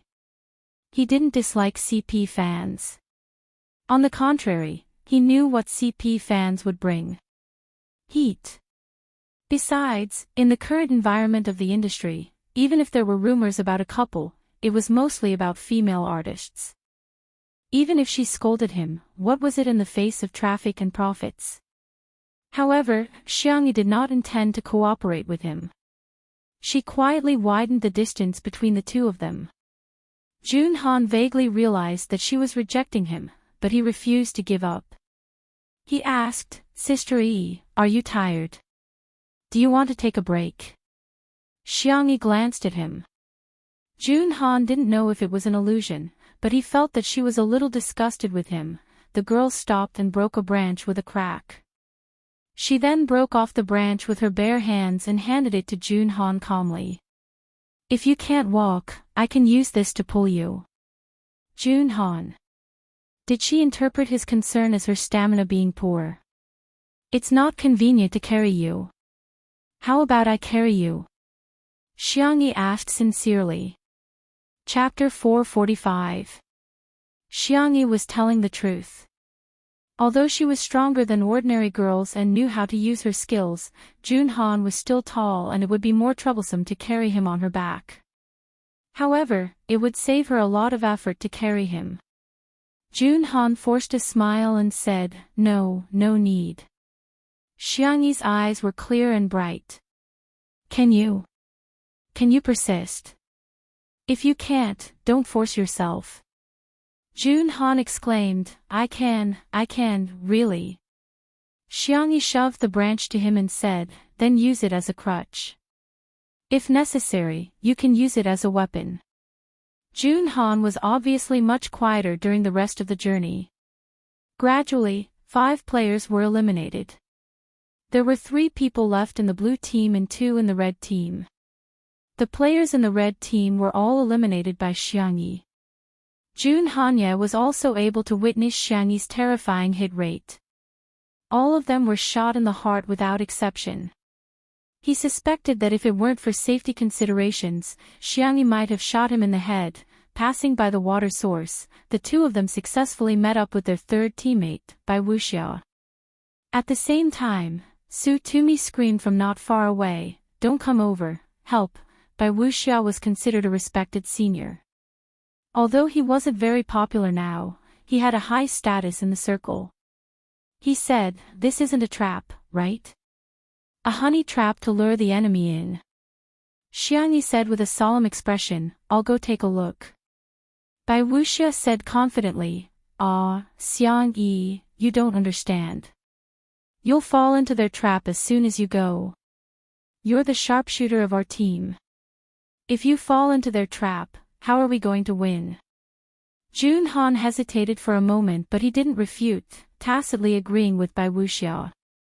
Although it was a variety show, the audience admired the strong. Who wouldn't like to be on the winning side? Xiangyi's attitude was very firm. "I'll go take a look. Winning or losing is just a game, but what if Su Tumi is really in danger?" The young girl's footsteps were light as she scurried towards the source of the sound. Bai Wuxia and Junhan looked at each other and had no choice but to follow her. Su Tumi was very unlucky today as she didn't run into any teammates, but she was lucky enough to kill 2 players. She proudly hummed a little tune and accidentally walked into the depths of the forest. Suddenly, a man emerged from the bushes. His clothes were tattered and his eyes were fierce. Su Tumi initially thought that it was the plot arranged by the production team, but in the blink of an eye, she realized that something was wrong. There were dried bloodstains on the man's clothes. It wasn't something that could be dyed with those prop pigments. It was real human blood. Su Tumi reacted and stumbled forward. As soon as she ran, it was as if she had ignited some kind of danger signal. The man behind her quickly chased after her. It was as if a beast had locked onto its prey. Su Tumi was even more certain that this person was definitely not arranged by the production team. She screamed with all her might and gestured to every passing camera, hoping that someone would come and save her. in the director's office. Seeing this scene, the director and the others turned pale with fright. They hurriedly ordered more than a dozen staff members to rush over. This person can't be a fugitive, right? The assistant director gulped, his palms sweating nervously. If something happens, our program will be finished. The director's Adam's apple moved and he wanted to bear with it but he couldn't. He cursed, is life important or the program important? Can you be a damn human? The atmosphere was tense and everyone felt as if there was a sword hanging in their hearts. They were so nervous that their palms were sweaty. Chapter 446. Someone suggested, aren't Junhan and the other artistes nearby? Why don't we let them rush over first?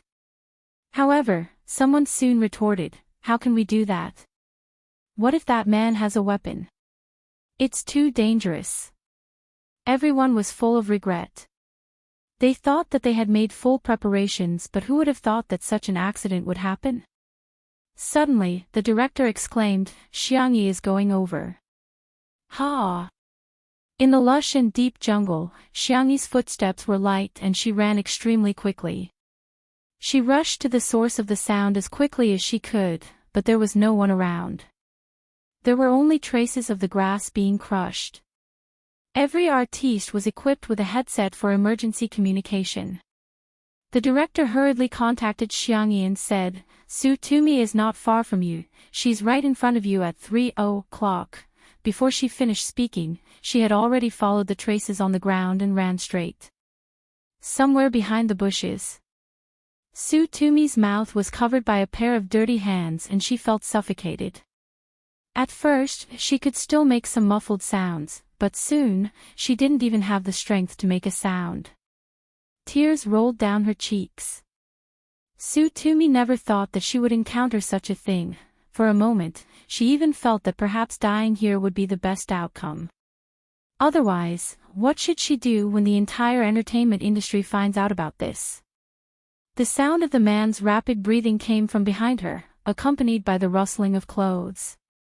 Su Tumi closed her eyes in despair. Bang! Ah! Two voices, one after the other, suddenly rang out. The first was the sound of a toy bullet exploding. The second was the man's painful shriek behind her. Su Tumi opened her eyes abruptly and saw Xiangyi's slender figure in a trance. The young girl was wearing a camouflage uniform and a hat made of branches on her head. There were leaves hanging on her eyebrows and her gaze was terrifyingly cold. She held the sniper rifle and fired a second shot at the man. Both shots were headshots. Although it was a toy bullet, it had a certain degree of lethality, let alone a fragile part like the head. The man fell to the ground in pain. He cursed and tried to take Su Tumi hostage. Su Tumi was so scared that she even forgot to escape and struggle. She was dumbfounded. Seeing that the man was about to succeed, Xiangyi leaped forward and began fighting with him. The man's skills were unexpectedly good, and the two fell into a stalemate for a while. Junhan and the others had rushed over as well. Upon seeing this scene, Junhan tightened his grip on the walking stick that Xiangyi had made for him earlier. He asked hesitantly, Senior, should we go over and help? Bai Wuxia coughed. Well, why don't you young people go? I'm already so old, so I won't join in the fun. His eyes were very sharp. He had just seen a bulge in the pocket of the man's shirt. It looked like a knife. Only a fool would save a damsel in distress. This was not an act. The most important thing was to protect his own life. Junhan, in fact, he didn't dare to. Not everyone had the courage to face such a thing. Junhan took a few steps forward hesitantly, and his calves began to twitch. He gritted his teeth and was about to step forward when he realized that the man had taken out a fruit knife, making him shiver in fear. Why is there a knife? Bai Wuxia looked as if he had expected it and comforted him. Someone will come over later. Let's stand further away. If Xiangyi can't hold on, we'll be in trouble. Chapter 447.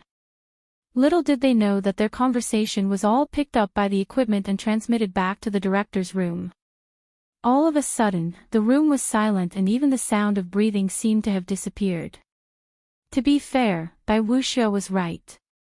Legally speaking, there was no obligation to save others without ensuring one's own safety. However, what he said made her feel especially uncomfortable. If they were strangers, it would be fine, but Xiangyi and Su Tumi were considered colleagues. Yet, he stood by and watched the two girls fall into danger. "Ah!" Su Tumi screamed, drawing everyone's attention back to Xiangyi. The young girl couldn't dodge in time and was slashed on her cheek.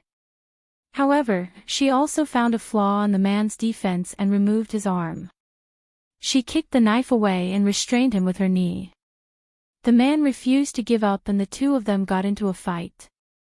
Xiangyi's forehead was covered in sweat and her fair face was flushed. However, she didn't forget to remind Su Tumi, "Leave first."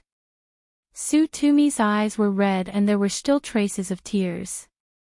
She nodded and stumbled towards Jun Han and Bai Wuxia. Bai Wuxia's expression changed drastically. "Tumi, don't run towards us. What if that man breaks free?" Su Tumi immediately felt like she had been splashed with a basin of ice water as she felt cold from head to toe. She pursed her lips and wanted to say something, but she didn't have any strength at all. Su Tumi remained silent and moved in another direction to stand further away from Bai Wuxia. Bai Wuxia was still dissatisfied and he complained to Jun Han, "The bad guys were targeting the two of them in the first place. Aren't they afraid of implicating us? Their EQ is really low." Jun Han ignored him and kept his gaze fixed on Xiangyi. The wound on the girl's face was bleeding continuously, staining half of her face red. She was supposed to be a pitiful little girl hiding behind a man, but somehow, she had the explosive power and ferocity to fight the vicious gangster alone until now. In that second, shame defeated cowardice and courage defeated cowardice. Jun Han roared to give himself some courage and rushed forward. Coincidentally, the man almost broke free from Xiangyi's shackles, but Jun Han hit the back of his neck with his crutch, and he groaned in pain. Jun Han helped Xiangyi hold him down. After all, he was a grown man and was quite strong. Even so, the two of them almost failed to hold each other down. Fortunately, the staff arrived in time and tied him up with ropes in a flurry. Soon, the police arrived. Before the man was taken away, he glared viciously at Xiangyi. Xiangyi looked at him calmly. There was no fear or hatred, only indifference in her eyes. It was as if from the bottom of his heart, he didn't care about the person in front of him at all. The dust settled. The director announced the end of the filming and called for an ambulance to take Su Tumi and Xiangyi to the nearest hospital. Dong Mei was a stay-at-home mother. Today, she brought her child to the hospital for an intravenous drip and happened to bump into the crew of National Mass Workout, who came to the hospital. She poked her head in curiously and found that the doctor was applying medicine on Xiangyi's face. Hence, she secretly took a photo and posted it at night. Meihua Xiangzi Kuhanlai, I'm really speechless. Are celebrities superior to others? She just suffered a minor injury, is there a need to make such a big fuss? I also asked around and found out that this celebrity is called Xiangyi. I've never heard of a small-time celebrity, let alone a major one. I'm furious. Chapter 448. Because this Weibo post included Xiangyi's name, there were dozens of comments in less than 2 minutes. I'm dying of laughter. It's just a minor injury. If she went to the hospital a little later, she would have recovered. This is how medical resources are wasted. More than a dozen people are circling around her. Isn't she the little princess? Blogger, you're calling her a small-time celebrity. Be careful that her fans don't come and bite you. Her fans think she's an A-lister. There were also some spicy Tutu fans who noticed this Weibo post and raised their own doubts. Celebrities are humans too. If ordinary people can go to the emergency room, can't celebrities do the same? Look at the schedule posted by the official fan club. Sister E is filming National Mass Workout today. For example, if you get injured at work and your colleagues accompany you to the hospital, what's wrong with that? Sister E injured her face. Even if she's not an artiste, it's still a big deal for an ordinary girl to have her face injured.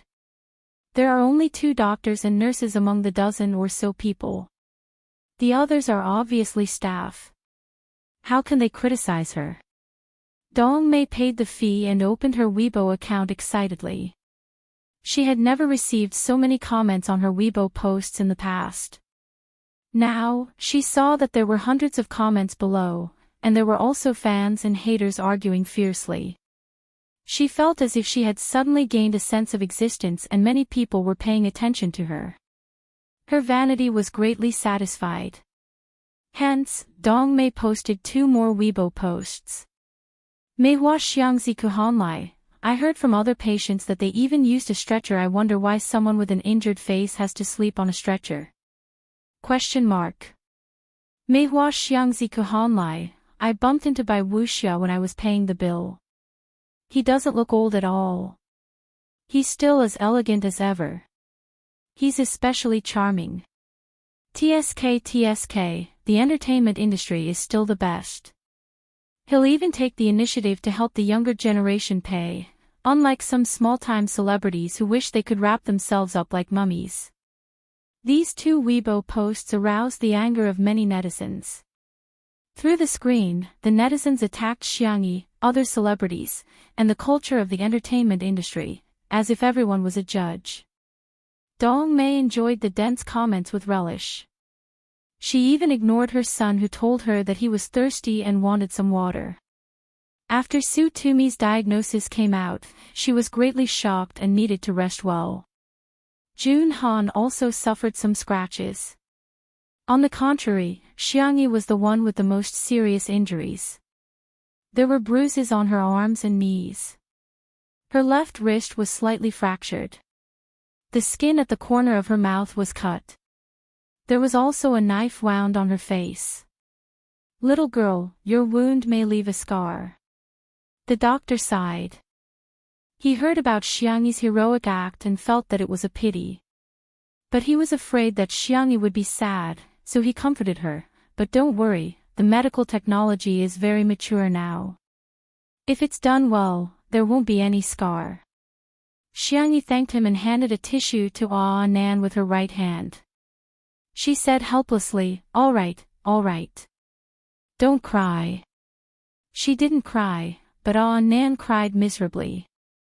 Moreover, he was wailing loudly. Oh my God, you scared me to death. It's all my fault, I should have stayed with you. Wah wah wah wah. He burped, feeling both funny and sad. Xiangyi, I'm really fine, it doesn't hurt at all. I've suffered much more serious injuries in the past and I didn't even cry. In the next second, a slender and tall figure appeared in front of her.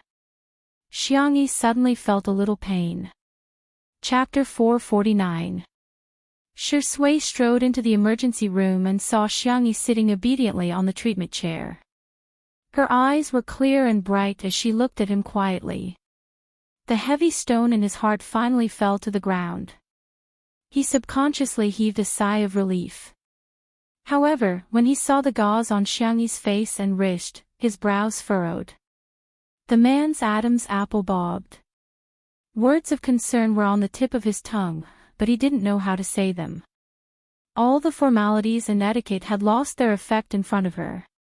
Instead, Xiangyi spoke first. Her voice was soft and tender. Shi Sui. Shi Sui suppressed his fluctuating emotions. Yes. I'm hungry. The girl was a little aggrieved. I miss Xiao Naofu. The softest corner of her heart felt as if it had been bumped lightly. There was an indescribable sourness and warmth. Shi Sui raised his hand and rubbed her hair. I left a tablet in the living room. You can video call Xiao Naofu. I'll go buy you some food. Xiangyi was stunned. Does he know that Xiao Naofu isn't an ordinary kitten? As if seeing through her thoughts, Shui whispered, "This is our little secret." Thump thump, his heart was beating wildly, as if fireworks were being set off. Bang, bang, bang, bang. Xiangyi's expression was still calm, but the tips of her crimson ears betrayed her. Shui went to buy food while Xiangyi was in the lounge. She made a video call. It only rang twice before it was picked up. A magnified cat face appeared on the screen. Xiao Naofu cried anxiously, "Meow. Meow meow. Stupid woman. How are you?" "It's me, I'm fine. Don't worry." Xiangyi's tone was gentle as she comforted it. "Have you eaten?" "Meow meow. Meow." Xiao Naofu saw the wound on her face. Its ears drooped and its bright eyes were filled with tears. Its furry paws gently touched Xiangyi's face through the screen. What a stupid woman, stupid woman. Always injuring herself, Xiao Naofu suddenly felt that it was useless.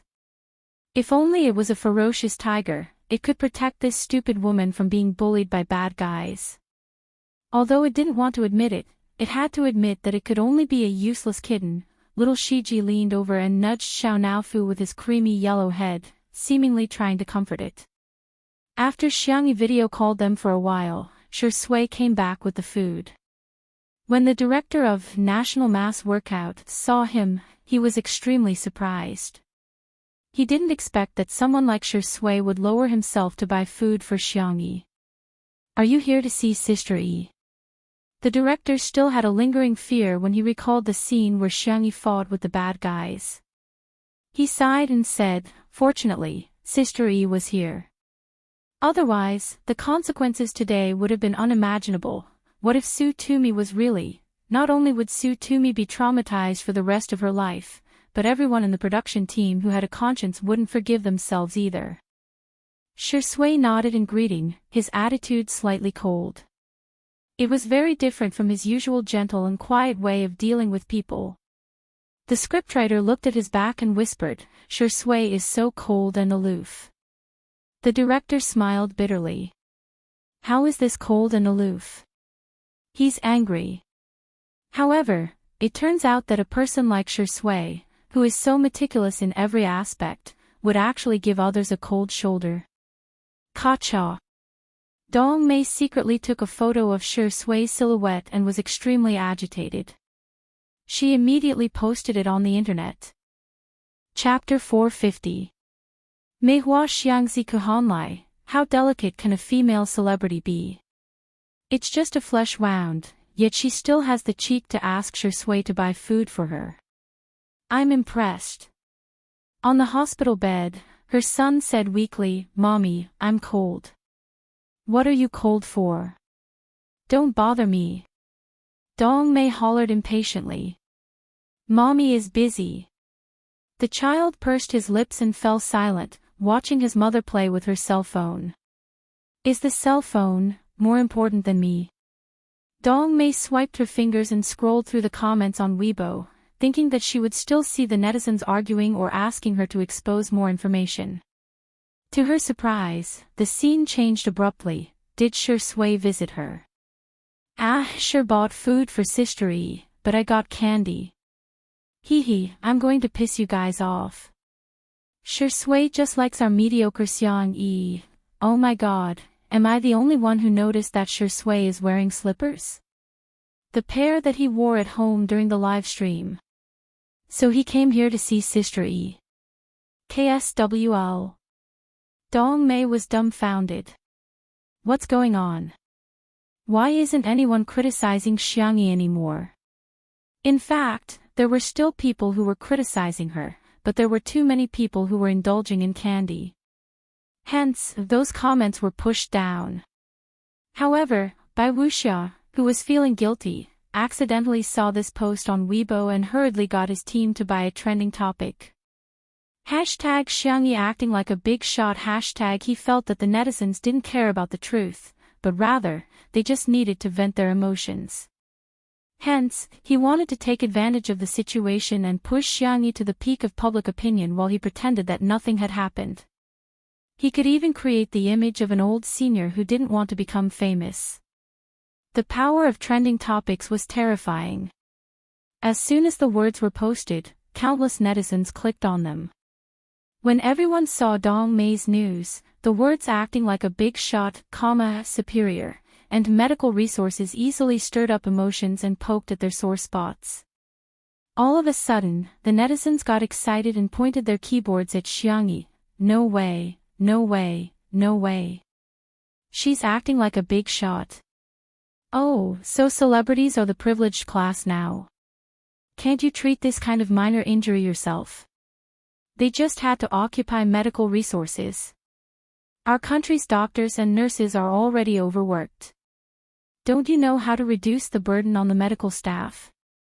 For a time, Xiangyi was once again caught in the whirlpool of the storm. Bai Wuxia also secretly bought some internet water army and bragged that he cared for the younger generation and did not put on airs. Unexpectedly, he received a very normal effect. Teacher Bai is so nice, where else can you find such a senior? When Bai Wuxia became popular, Xiangyi was still drinking milk. She wants her senior to pay for her. That doesn't make sense. Senior White's acting skills are so good, but he doesn't have any roles or resources. On the other hand, a powerless artist like Xiangyi relied on live broadcasts to become famous. I'm speechless. Just as the netizens were flaming him the most, the director of National Mass Workout posted on Weibo. Lao Zhu next door, I was too busy just now and it was chaotic. Now, I want to clarify that Xiangyi V is not acting like a big shot. Today, during the recording of the show, an accident happened. Xiangyi was injured because she was trying to save someone. In addition, her injuries in the ambulance were not minor either. She had a knife wound on her face and a fractured wrist.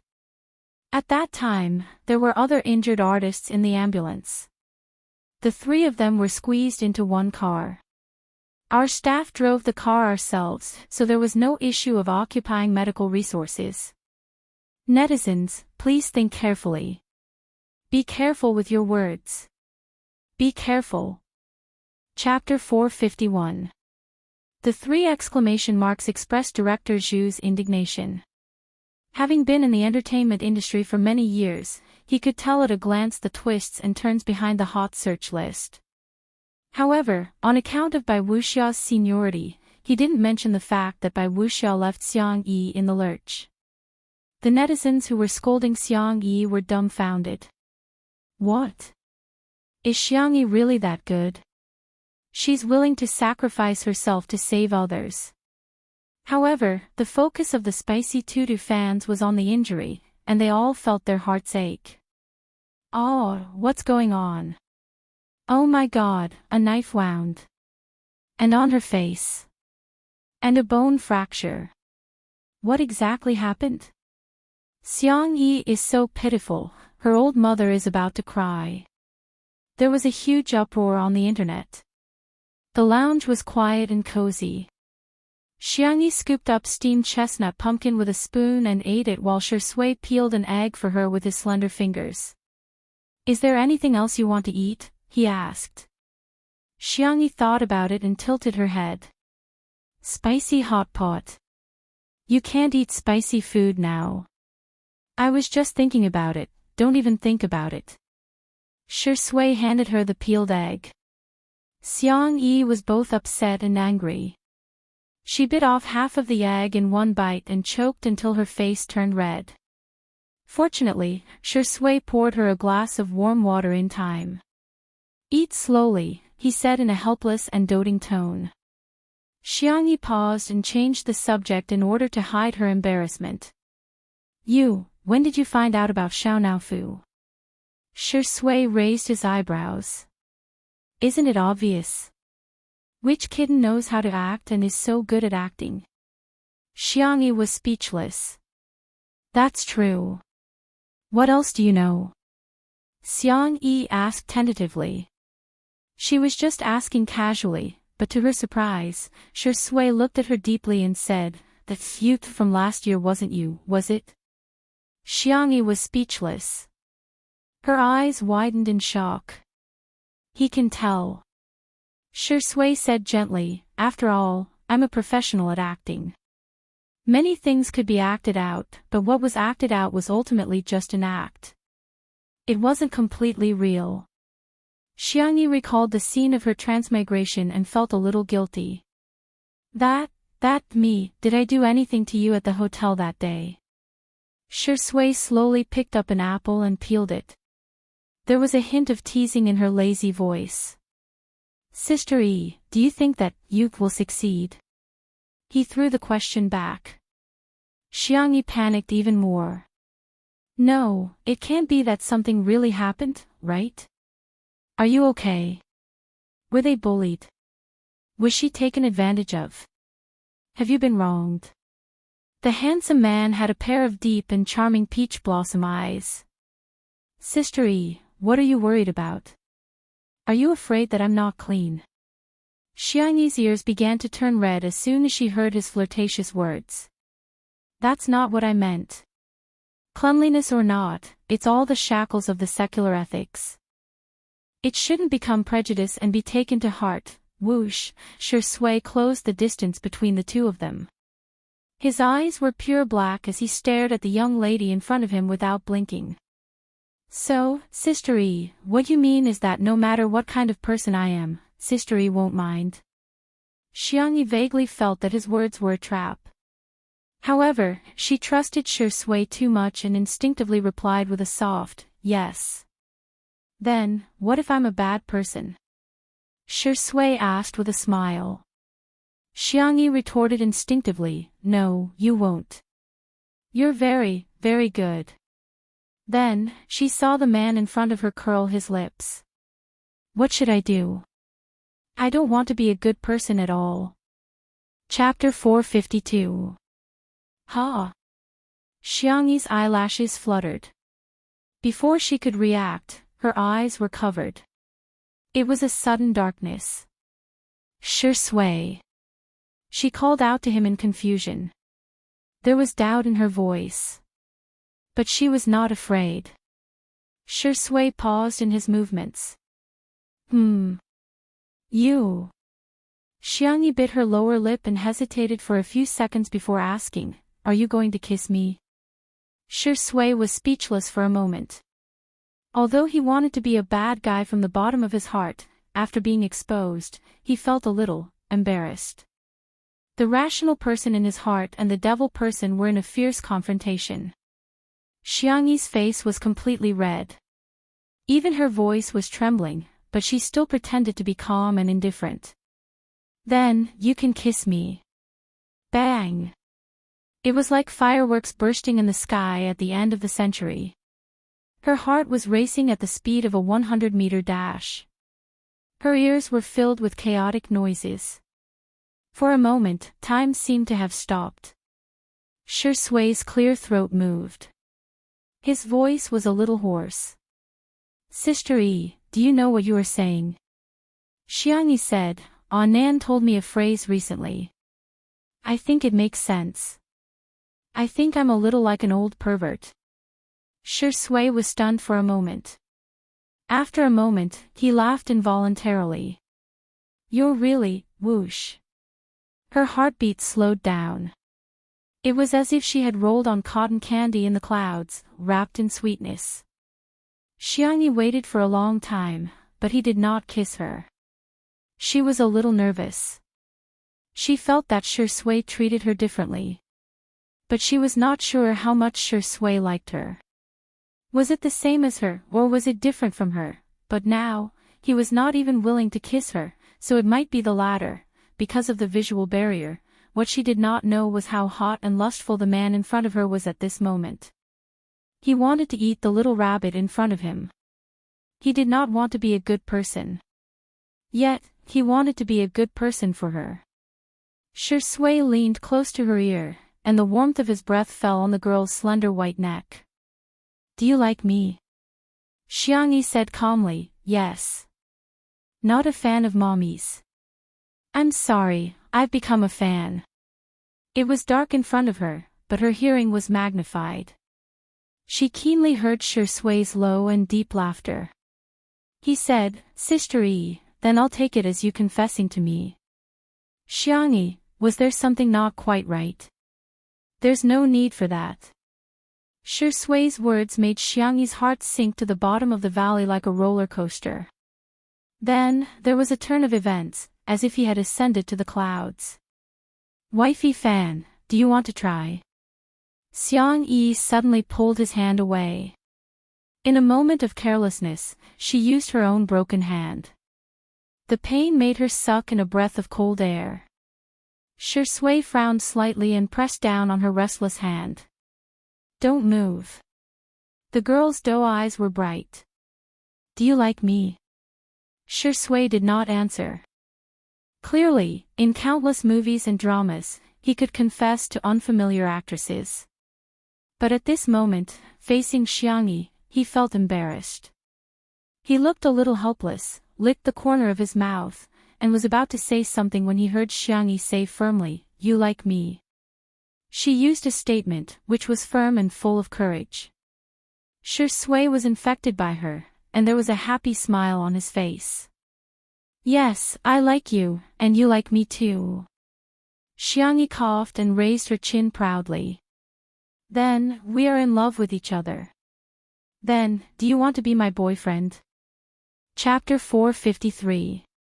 In the lounge, it was so quiet that only the sound of each other's breathing could be heard. Even the air seemed to have been tainted with a hint of sweetness. Xiangyi asked too frankly. Probably because of her upbringing, she never felt that love was something that couldn't be said out loud. Love was meant to be expressed. Actions and words were both ways. Shui also answered naturally, Okay, he paused and smiled. But I should be the one to say this first. Xiangyi, then let's pretend to do it again, and you confess to me. A sly look flashed across the girl's eyes, like a little fox. But it was especially cute. Shui was especially cooperative as he straightened his tie and cuffs in a serious manner. He even picked up a rose from a vase and said in a very ritualistic manner, Xiangyi, would you like to be my girlfriend? Xiangyi nodded her little head. Okay, boyfriend. The girl was childish, and her smile was pure and bright.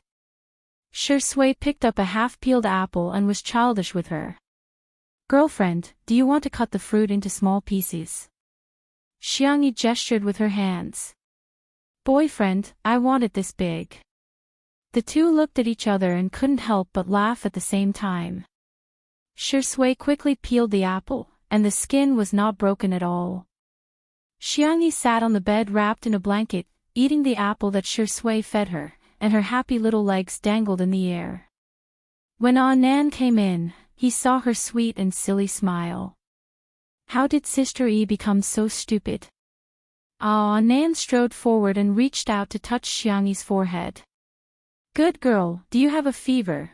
Before he could touch the corner of the girl's clothes, his hand was stopped halfway by a pair of big hands, and tightly shackled.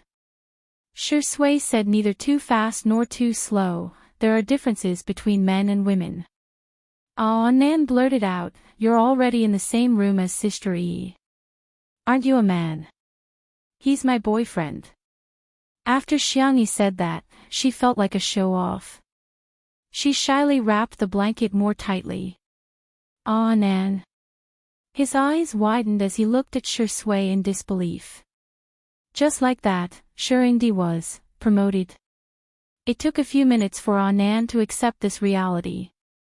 He gulped and said, Good girl, if your brothers find out, what are we going to do? What will they do to Shurindi's legs? Crack, he made a gesture to interrupt. Xiangyi said, No, I'll protect him. Shui smiled.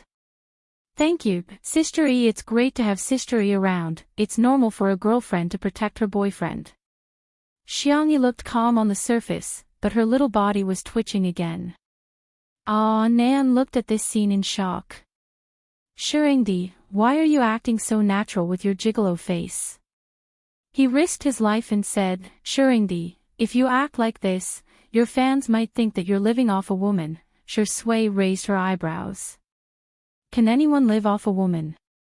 "Aw Nan, this, many people can live off sister-y, but I'm the only one who can live off sister-y." Aw Nan's eyes started to glaze over. "Who is it?" Sure Sui's eyes suddenly turned sharp and shot out of the lounge.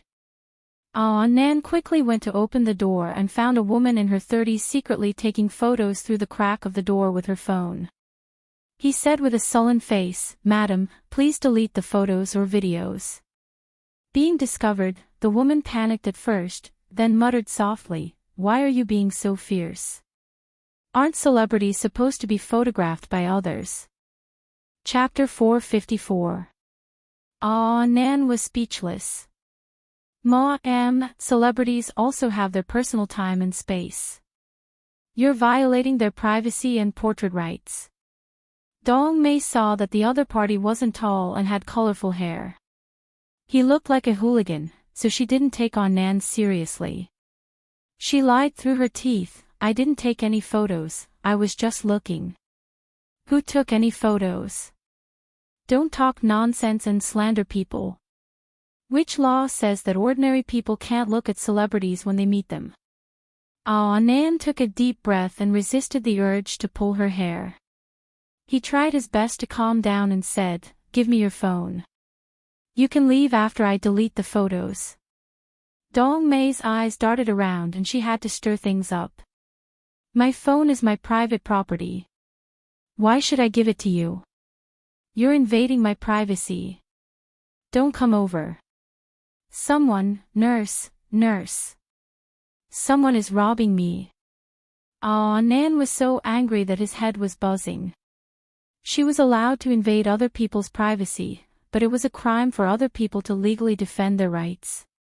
He had never seen such double standards. Her voice was loud and the commotion was too loud.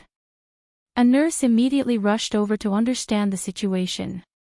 Dong Mei made the first move. "It's him. Nurse, look at his hooligan appearance. He even wants to snatch my phone. Your hospital service is really bad. How can you let such a person in?" Nan was speechless. The nurse had a headache and could only persuade both sides. Nan was still arguing, but when he turned his head, he found that the woman had sneaked away. F***ck, what kind of person is this? The difference between people is bigger than the difference between a human and a dog. Damn it. Si Chuanbai had just gotten out of the elevator when he heard a certain little girl with colorful hair swearing. He coughed lightly. The next second, Nan quickly changed his words. His mother's mother is called grandma, and his father's father is called grandpa. Si Chuanbai's eyes were full of smiles, but on the surface, he still looked like a serious elite. What happened? Nan reluctantly recounted the whole story. Si Chuanbai frowned.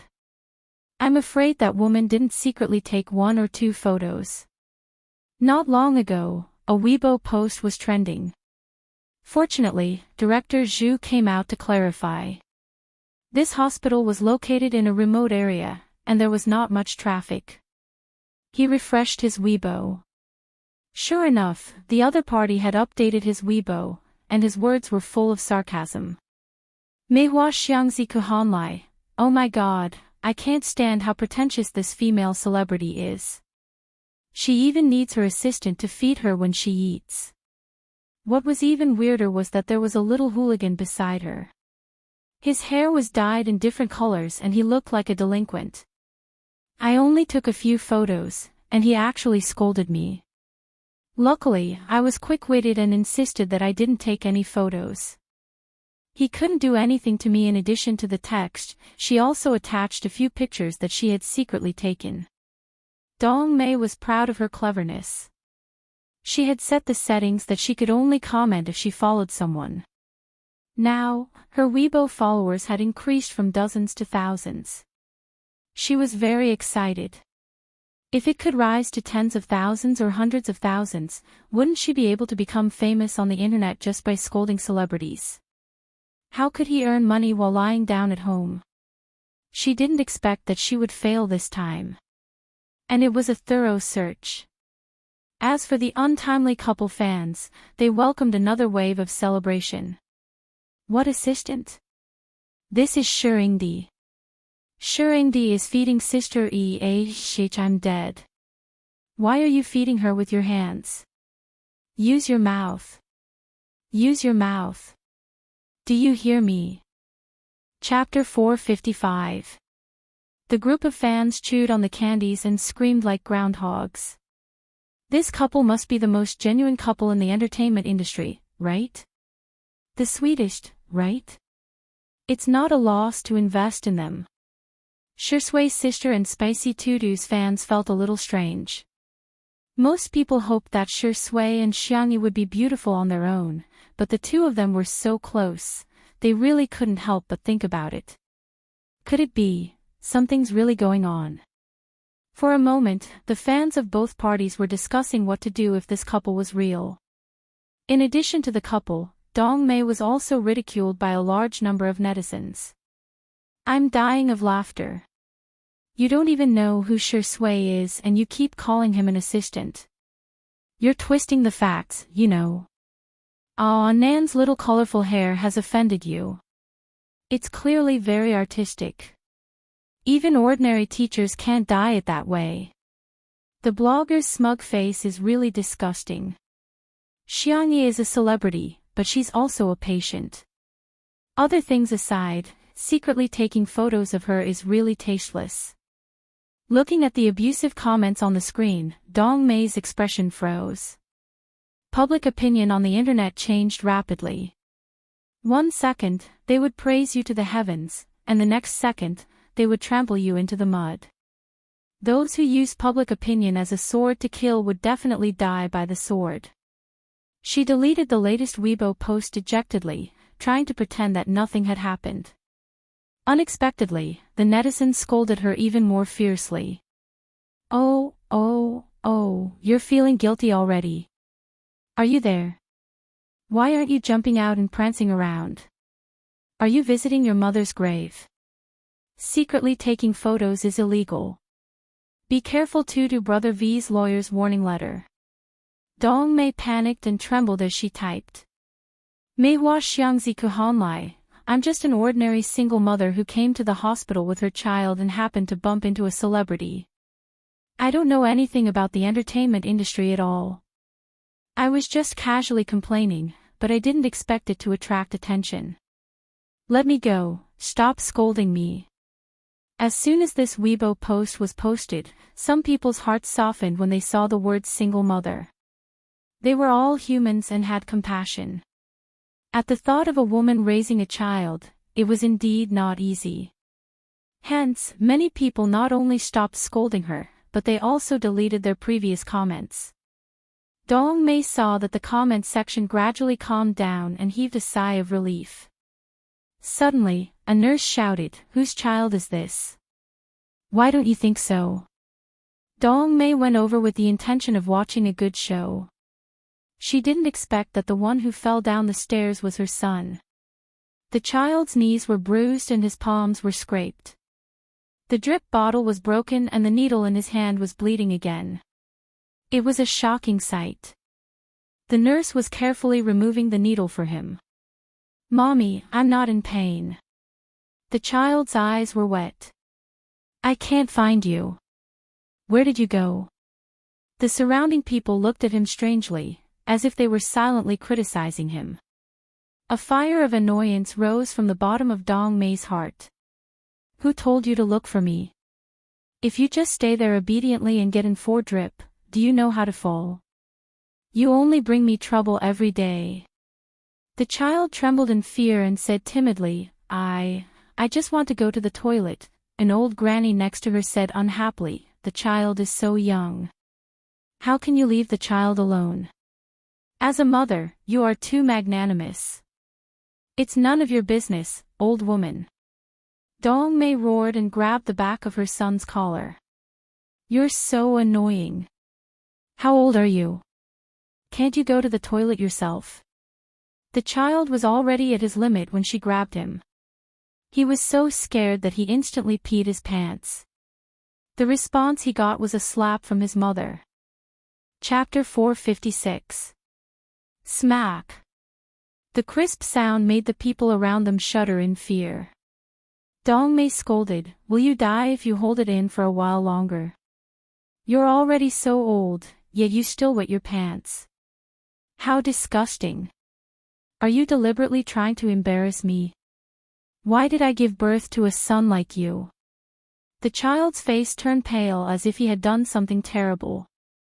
He was so scared that his body began to tremble. The old lady from earlier said angrily, "What kind of mother are you?" The other passers-by were also very indignant. Not far away, a young man had recorded all of this on video. Dongmei acted like a shrew in the hospital and scolded all the passers-by who were criticizing her. Only then did she take the child back to get an intravenous drip. The child was wearing soaked pants and didn't dare to speak or sit down, for fear of dirtying the hospital chair. There were still nurses who couldn't bear to see him like this and found a pair of hospital pants for him to change into. "Thank you, sister." The child thanked her obediently. "You're welcome." The nurse smiled at him and raised her hand to ruffle his hair. When she returned to her shift, she vaguely heard some patients discussing things like, "This video of her hitting the child is so popular," and "People like her don't deserve to be parents." She glanced at it curiously and realized that the woman in the video was the pitiful child's mother. The nurse clenched her fists, feeling a sense of satisfaction. On this day, countless people's social media platforms were flooded by a small video. The way the mother treated the child in the video was jaw-dropping. That last slap and the child's tearful tears touched countless people's hearts. "You have to take exams to get into school, but why don't parents have to take exams?" She left her child alone and even hit him. Is this mother her biological child? After watching this video, I realized that not everyone in this world is worthy of being a parent. The anger of the netizens was astonishing. It didn't take long for someone to dig out Dongmei's information. Her Weibo account did not escape the sharp eyes of the netizens. When they saw that she had posted on Weibo to slander Xiangyi, their anger doubled. The backlash of public opinion was also astonishing. Within a few minutes, her Weibo account was completely flooded. Later, Dongmei's old classmate in real life also revealed that she wasn't a single mother at all. He even posted a screenshot of her family of 3 going on a trip. The evidence was irrefutable. The netizens who found out that they had been cheated were all furious. Was this woman treating them like monkeys? Dongmei's phone was flooded with countless calls and messages. Even her husband's unit knew that she had hit the child and spread rumors. He might not even be able to keep his job. When she posted her first Weibo post, she never expected that retribution would come so quickly. The woman sat down on the hospital floor and cried bitterly. She regretted her actions. In the lounge, Si Chuanbai walked in and realized that the atmosphere in the room was different. He pushed up his glasses and asked calmly, "You two are together?" Nan followed behind him, his head full of question marks. "No, how could Mr. C tell at a glance?" Xiangyi nodded. Shui smiled. "Yeah, Sister E is my girlfriend, Nan. Shuringdi actually has such a childish side." Si Chuanbai was indeed a top manager. His first reaction was from the perspective of their work. "Then, are you going to make it public?" This time, it was Shui's turn to nod. However, Xiangyi said straightforwardly, "What if you two break up?" Shui. Chapter 457. They had been officially dating for less than an hour, right? She was already considering a breakup. Nan kept coughing and hinting wildly. "Sister E, your way of thinking is too dangerous." Nan, is your throat feeling uncomfortable?" I'll make you some loquat cream when we get back. Xiangyi blinked and looked at Shui. She said in a gentle and serious tone, from a logical point of view, there is indeed a possibility of us breaking up. Wouldn't we have to make our relationship public again? Wouldn't that be too troublesome? Shui. So, the reason why the little girl didn't want to make their relationship public was because she was worried about breaking up. His voice was low and hoarse as he said faintly, Sister E, do you think I'm troublesome? That's not what I meant. I meant that making it public would be troublesome. Shui lowered his eyes. His thick and long eyelashes cast a faint shadow on his cold white skin. He looked pitiful. You don't have to say any more. I understand.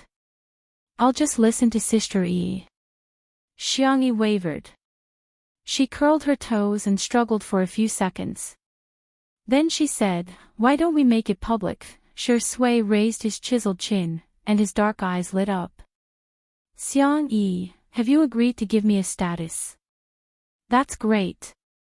So, in Sister Yi's heart, I'm not someone who can't be seen in public. Xiangyi was anxious.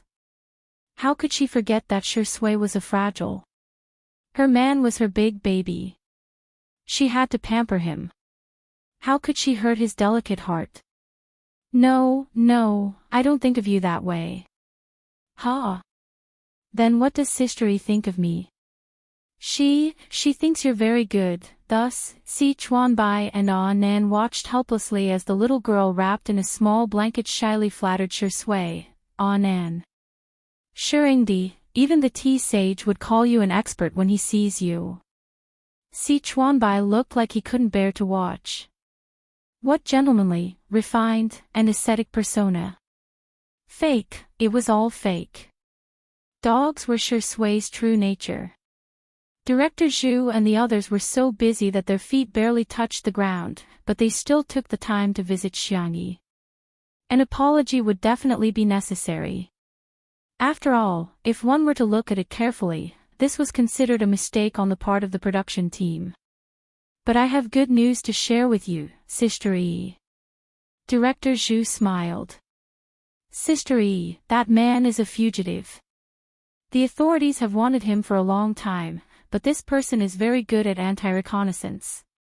It seems that he used to be an international mercenary. This time, he was forced into a corner by the carpet search and wanted to commit one last crime. He didn't expect to be caught by you. Xiangyi said, the credit doesn't belong to me alone. I have to thank Jun Han and the others. We worked together to catch him. Director Zhu's impression of Xiangyi soared. She was brave enough to stand up for what was right, but she didn't claim credit for herself. She really left a good impression on him. How's Su Tumi? Xiangyi asked. Director Zhu hurriedly said, she's much better. The doctor told her to rest quietly. It's just that, ahem.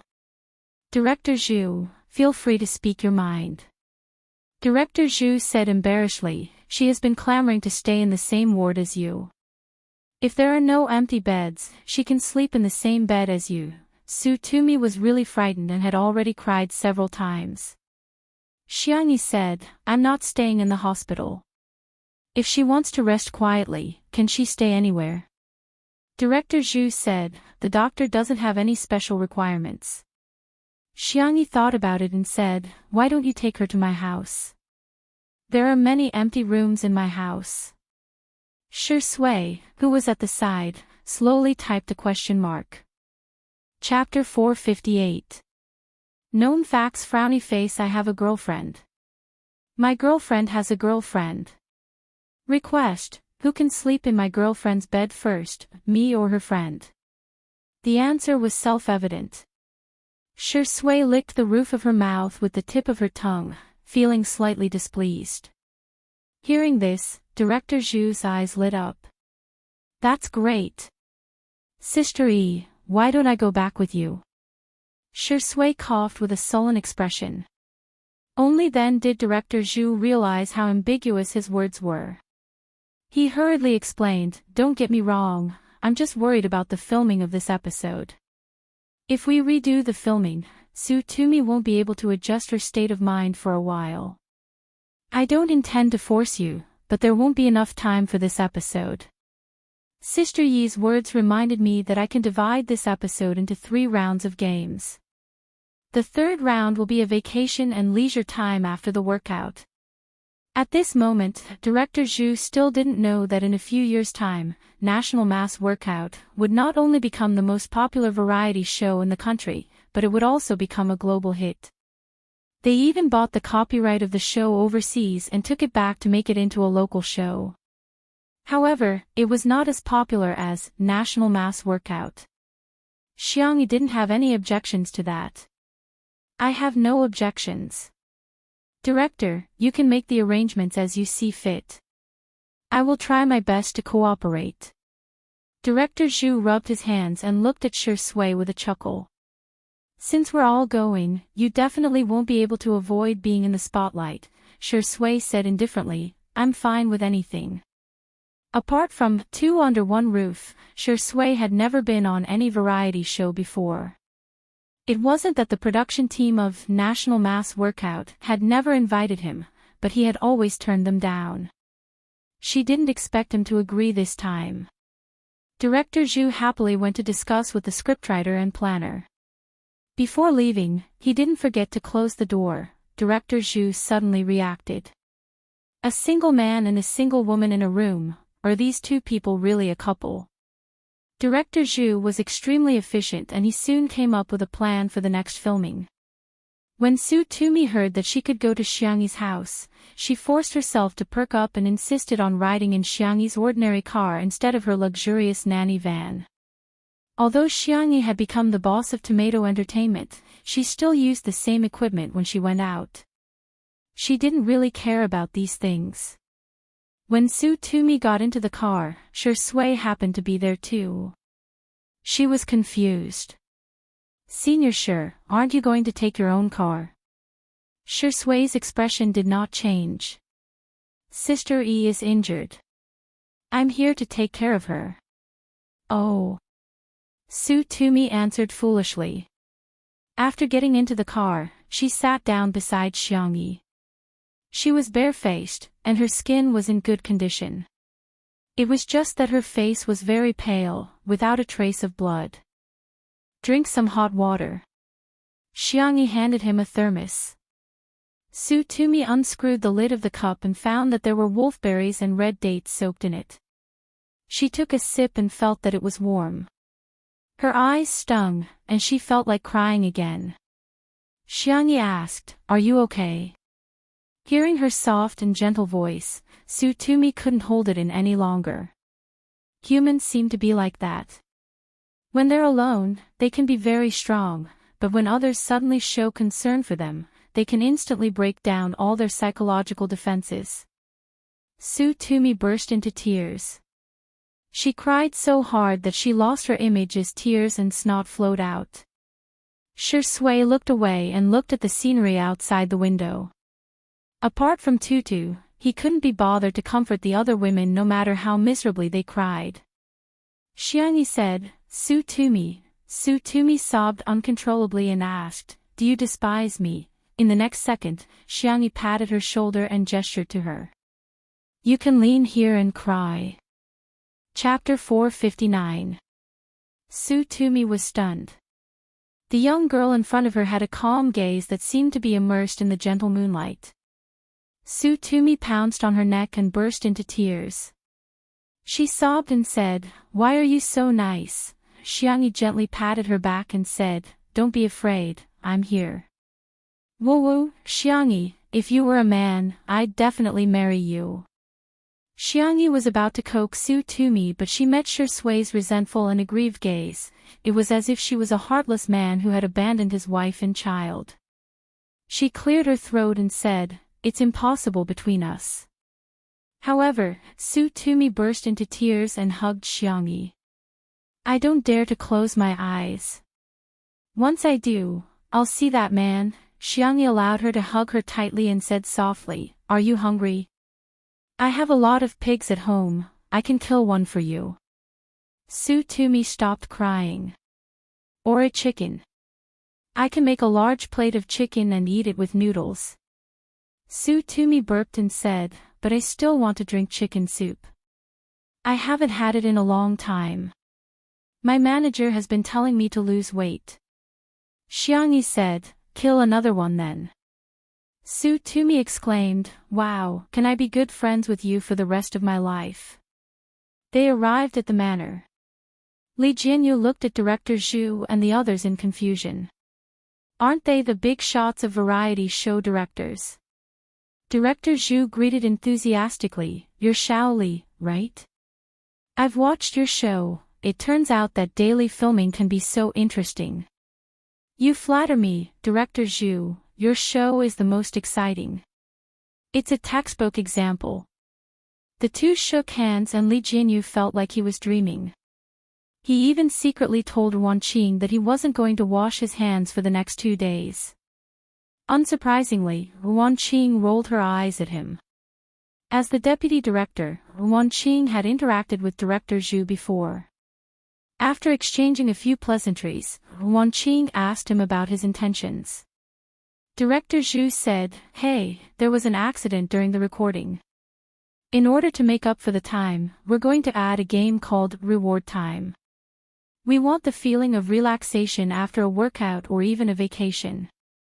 Li Jianyu instinctively said, as expected of you, Director Zhu. I can't believe he could come up with such a plan. Director Zhu smiled and said, we have to thank Sister Yi for lending us the venue. Alright then, you guys get back to work. I'll go and shoot now. The team of National Citizen was mature and efficient. A group of people methodically installed fixed cameras, set up sound recording equipment, and filmed environmental materials. Li Jianyu gradually felt that something was wrong. What? Are you here to steal my job? His eyes widened. We're both filming daily life. How can I be afraid of a big shot? I can't take it anymore, I want to die. Wan Qing said, finish today's work before you die. Li Jianyu said, Sister Wan, you seem like a capitalist who exploits workers in a capitalist society. Wan Qing smiled. Since you've said so, then let's work overtime today. Li Jianyu's wails could be heard in the courtyard. Director Zhu originally thought that Su Toomey wouldn't be able to adjust for the time being, but he didn't expect her to go out with Xiangyi after resting for a while. He hurriedly got the cameraman to follow them, thinking that he could capture the romantic scene of Su Toomey having afternoon tea in the glass greenhouse or feeding the pigeons by the fountain. He then saw the two of them stop in front of the chicken coop. Which one do you like? I'll kill it and make soup for you. Director Zhu was dumbfounded. Chapter 460. Su Toomey's eyes lit up and she exclaimed, that one. It looks very tasty. Director Zhu was dumbfounded. Shouldn't you decline at such a time? Why the hell did you just choose the chicken? Don't you have the burden of being an actress? Xiangyi nodded and said calmly, okay, kill it. Director Zhu was dumbfounded. Oh my god, Sister Yi, do you still remember that your hand is fractured? She killed it just like that. She's simply a domineering queen who has the power to kill. However, he also had to admit that the variety show was superb. The natural laughs were far more exciting than the ones that were carefully written and acted out. Xiangyi took Su Toomey for a stroll and happily picked up 2 old hens, a lamb, and a few fish in the fish basket. She released the small fish and only kept the 2 big ones. Although Xiangyi wanted to do it herself, she was still stopped. The final plan was that everyone would process the ingredients together and the recipe would be decided by Xiangyi. It had to be said that such an atmosphere of cooking together added a touch of warmth to the film. Jun Han, Bai Wuxia, and the others followed Shi Sui to process the ingredients and recorded a lot of material. Unlike the others who kept a low profile, Bai Wuxia had been striking up a conversation with Shi Sui, creating the feeling that the two of them were close friends. Seeing that he was trying to ride on Sui's coattails, Junhan felt uncomfortable both physically and psychologically and quietly distanced himself from him. As for Su Tumi, she was placed in front of the French window. The incense burner on the table was filled with a soothing incense and there was a cup of hot and sweet milk tea beside her hand. Xiangyi placed a small furry blanket on her knees to cover her legs and sat cross-legged on the rattan chair unscrupulously. Su Tumi lamented, "I'm living like a princess here." Xiangyi said seriously, "You're the little princess." To be honest, Su Tumi had heard such flattery countless times but she felt that Xiangyi's compliments were different from others. "You're the princess who's running away." Xiangyi smiled and said, "Your Highness, cheers." The ceramic cups made a crisp sound in the air, symbolizing the friendship between the two girls. Director Zhu did not assign any more tasks to them. It really felt like a vacation. Sipping afternoon tea in the glass greenhouse, driving a drone in Little Rabbit Farm, fishing leisurely by the pond, picking fruits in the orchard, tranquil and beautiful, unhurried and leisurely. At night, the daily live stream of Two Under One Roof began. Director Zhu still wanted to shoot some more material for dinner, so he discussed with Li Jianyu to have a joint production between the two variety shows. Although it was said that they were promoting each other, Li Jianyu knew that they were the ones who had the advantage. After all, National Citizen was much more popular than Two Under One Roof. There were all sorts of dishes for dinner. Not every artiste was good at cooking. Some of the dishes looked very dark. Some people in the live stream were unhappy. "That egg is already black, how can we eat it?" "I'm speechless. What does Xiangyi mean by this? There are so many people here, is this how she entertains them? How long has it been? She's already become a pampered heiress who doesn't even bother to cook." As soon as those pop-up comments floated past, Su Tumi pushed the plate of devilish tomato scrambled eggs in front of Xiangyi and blinked expectantly. "Sister E, try it, I made it for you myself." The netizens in the live stream were speechless. Chapter 461. All of a sudden, the pop-up comments were filled with laughter. The slap in the face came so quickly, it's like a tornado. "Ha ha ha ha ha, Su Tumi's terrible cooking is amazing. Some people are so shameless, they just don't learn from their mistakes, huh? Why does Sister E have to cook? She's a guest too, not a chef, okay? Cooking is a favor, not a duty. Please don't use moral coercion." Wang Yao's presence soon livened up the atmosphere. The netizens also came to a sudden realization that there were so many people there today, not guests, but for the recording of the show. "I suggest everyone raise a glass to thank Sister E for her bravery today, and thank Sister E for providing us with the venue," Wang Yao said. Su Tumi said, "Sister E is injured so she can't drink.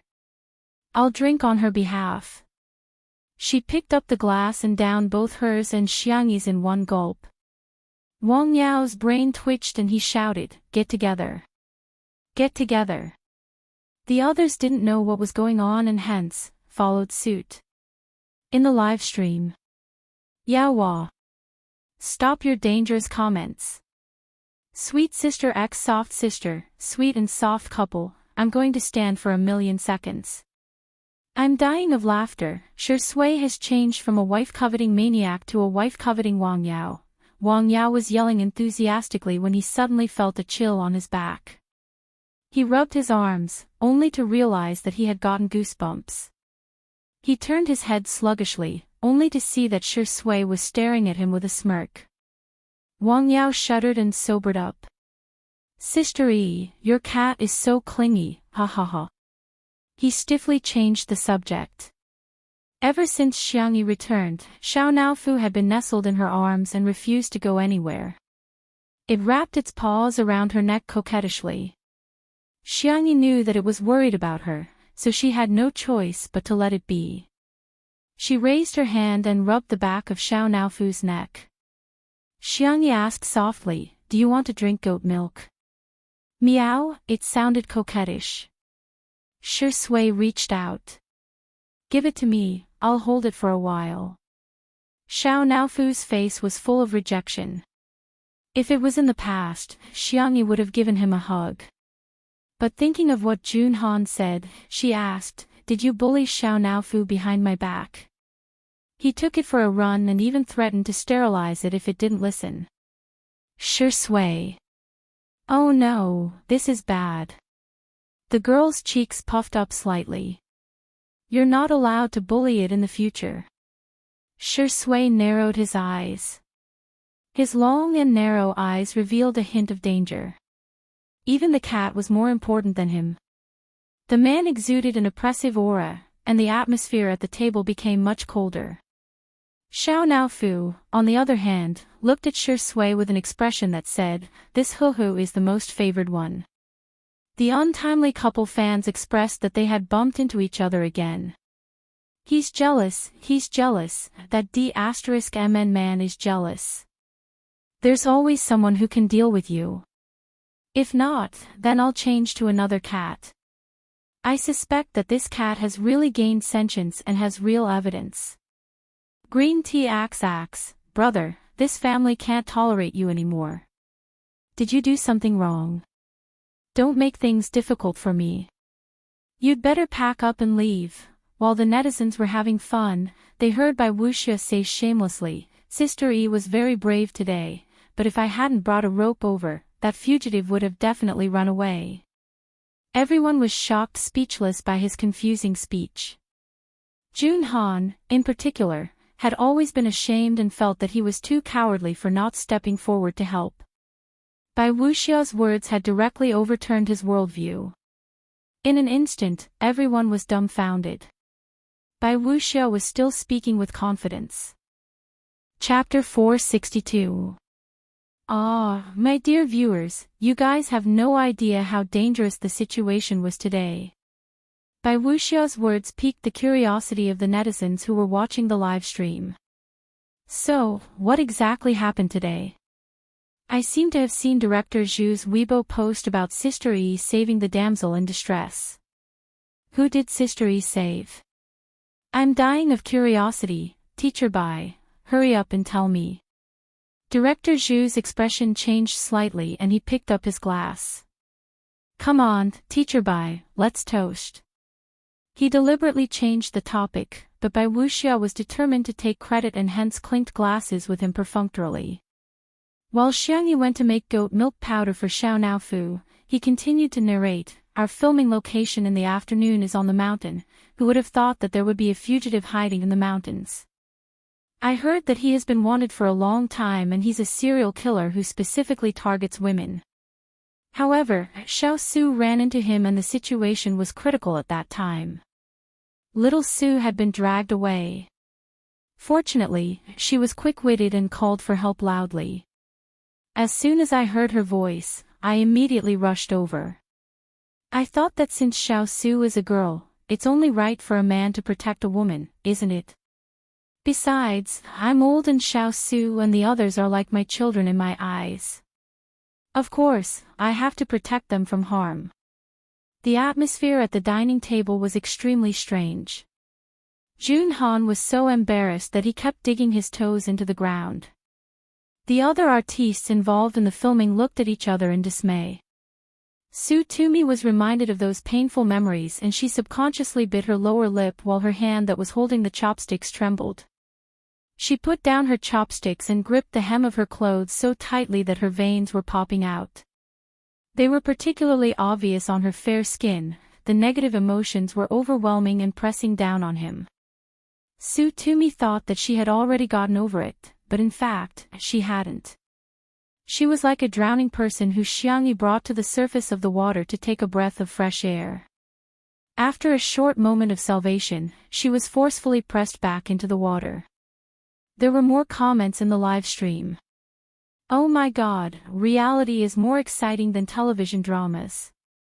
Teacher Bai is so nice, if only I could have a senior like him. Hey, Su Tumi was dragged away. Then could she have already been, seriously, Su Tumi, Teacher Bai saved her. Isn't she going to thank him for saving her life? He was even fawning over Xiangyi. Was it because he wanted to play with whoever was popular? If Teacher Bai isn't popular now, could it be that she doesn't even care about him? Bai Wuxiao then used the spring and autumn style and the art of language to secretly change the concept and add fuel to the fire. He bragged about himself and even made a concluding speech. Humans are humans because we are different from cold-blooded animals. We have warmth and feelings. When you see others suffering, if you can help them, then help them. People love all living things, and all living things love each other. For a moment, many netizens felt that he had a halo behind him. The comments section praised him to the skies. Teacher Bai, awesome. Well said. She's the clear stream of the entertainment industry. To be honest, Bai Wuxiao's words are really good. It's not just pure kindness. In a sense, it has risen to the level of ethics, morality, and even religion. It's a whole other world. He's an idealist and an ascetic in life. Unfortunately, such an artist isn't popular. Instead, a pretty face like Xiangyi is. It's simply intolerable. Chapter 463. Some netizens expressed their dissatisfaction. Sometimes, people only believed what they saw and heard. They believed the information that came in from the outside world without thinking about it. At this moment, everyone felt that Bai Wuxiao's image was extremely high and mighty. As for Xiangyi's injury in order to save Su Tumi, it seemed to have become a trivial matter. Jun Han and the others were too embarrassed to expose Bai Wuxiao. Su Tumi was in a terrible emotional state and couldn't even utter a single syllable. Shi Sui happened to be absent too, and little Shiji bit her pants and called her to watch them display their affection. By a freak combination of factors, Bai Wuxiao actually succeeded in pretending to be cool. Even Li Jianyu was fooled into a daze. Director Zhu, who was beside him, had a sullen expression on his face. Others might not know the details, but he saw it clearly in the director's office. Bai Wuxiao didn't save Su Tumi at all. He left her in the lurch right from the beginning. It would be fine if he didn't save her, but how could he have the cheek to take all the credit and even use this matter to create hype? Bai Wuxiao's face was flushed with success. Little did he know that in Director Zhu's heart, he had already been blacklisted. Little Su, have some warm soup to warm your stomach. Bai Wuxiao took the initiative to scoop a bowl of chicken soup and handed it to Su Tumi. Although the chicken was handled by someone else, Xiangyi was the one who added the spices. She stewed it in the pot for 2 hours and the aroma was overwhelming. Before taking it out of the pot, she skimmed off the oil and sprinkled a little salt on it. A sip of the soup was enough to make one sigh in satisfaction. Previously, Xiangyi scooped 2 bowls of soup for Su Tumi, who drank all of them. However, when she saw the soup that Bai Wuxiao scooped for her, Su Tumi felt nauseous and somehow thought that Bai Wuxiao's face was that of the fugitive. She retched and left the banquet in a disheveled state. At this moment, there was an uproar in the live stream. Isn't she too rude? Teacher Bai scooped soup for her, but not only is she not grateful, she even pretended to vomit. Wow, it's no wonder she's the vase fairy's friend. Birds of a feather flock together. Annoying people play with annoying people. Awesome. Bai Wuxiao pretended to smooth things over for Su Tumi and said, Little Su probably hasn't gotten used to it yet. Girls will definitely take a long time to get over such things. There was a huge wave of comments praising him for his gentleness, meticulousness, and high EQ. Jun Han couldn't help but retort, Senior, can you not mention this matter in front of big sister Tumi? Every time you mention it, you're hurting her. Bai Wuxiao was a little embarrassed. He acted like a life mentor and said, Am I not doing this for her own good? No matter what happened, one had to face it bravely. Only by daring to face hardships can one truly walk out of the shadows. How can you just think about running away? His ability to pour out chicken soup was top-notch. How could Jun Han win against him in an argument? He was rendered speechless and could only sulk. All of a sudden, a clear and indifferent voice slowly rang out, "Is there a rule that says you can't escape?" Everyone looked over in unison. Under the blazing bright lights, the girl stood there quietly with the cat in her arms. Bai Wuxia felt guilty and didn't speak as confidently as before. Well, it makes sense, it does make sense, but there are differences between individuals. Why can't we escape? It's not shameful or ridiculous to escape. It's just a right to choose. Chapter 464. Bai Wuxia tried to use chicken soup to defeat Xiangyi. Little Xiang, if everyone thinks like you, wouldn't society be in a mess? It's like if all women are dink and don't have children, wouldn't the human race be extinct? Therefore, people must be strong and not weak. When the heavens are about to give a great responsibility to a person, they must first suffer. Sorry, Senior, I can't agree with your point of view. First of all, reproduction is not a necessary social obligation for women. Forcing it on women is a manifestation of gender discrimination. Second, people have different personalities. It's good to be extroverted, but it doesn't mean that introverted people have to be extroverted. Similarly, I'm not denying the positive meaning of being strong. I just think that there is a limit to how much people can bear. If it's painful enough, why should we be strong? What's the big deal about running away or even crying? Senior, do you think this is something worth laughing at? Xiangyi interrupted him, which made Bai Wuxia feel incredulous. He was a senior. Xiangyi was just a junior. How could she interrupt him? Bai Wuxia was indeed popular when he was young. Later, his acting skills did not improve. His acting skills became routines and templates, and gradually, he had fewer and fewer acting roles. However, he was still a senior. Now that he was older, he would be respectfully called a senior wherever he went. Being questioned by Xiangyi, Bai Wuxia was furious and unconsciously put on airs. What do you know? You're just a little girl. You've only studied for a few days, yet you dare to criticize others. Xiangyi did not react violently when she heard this.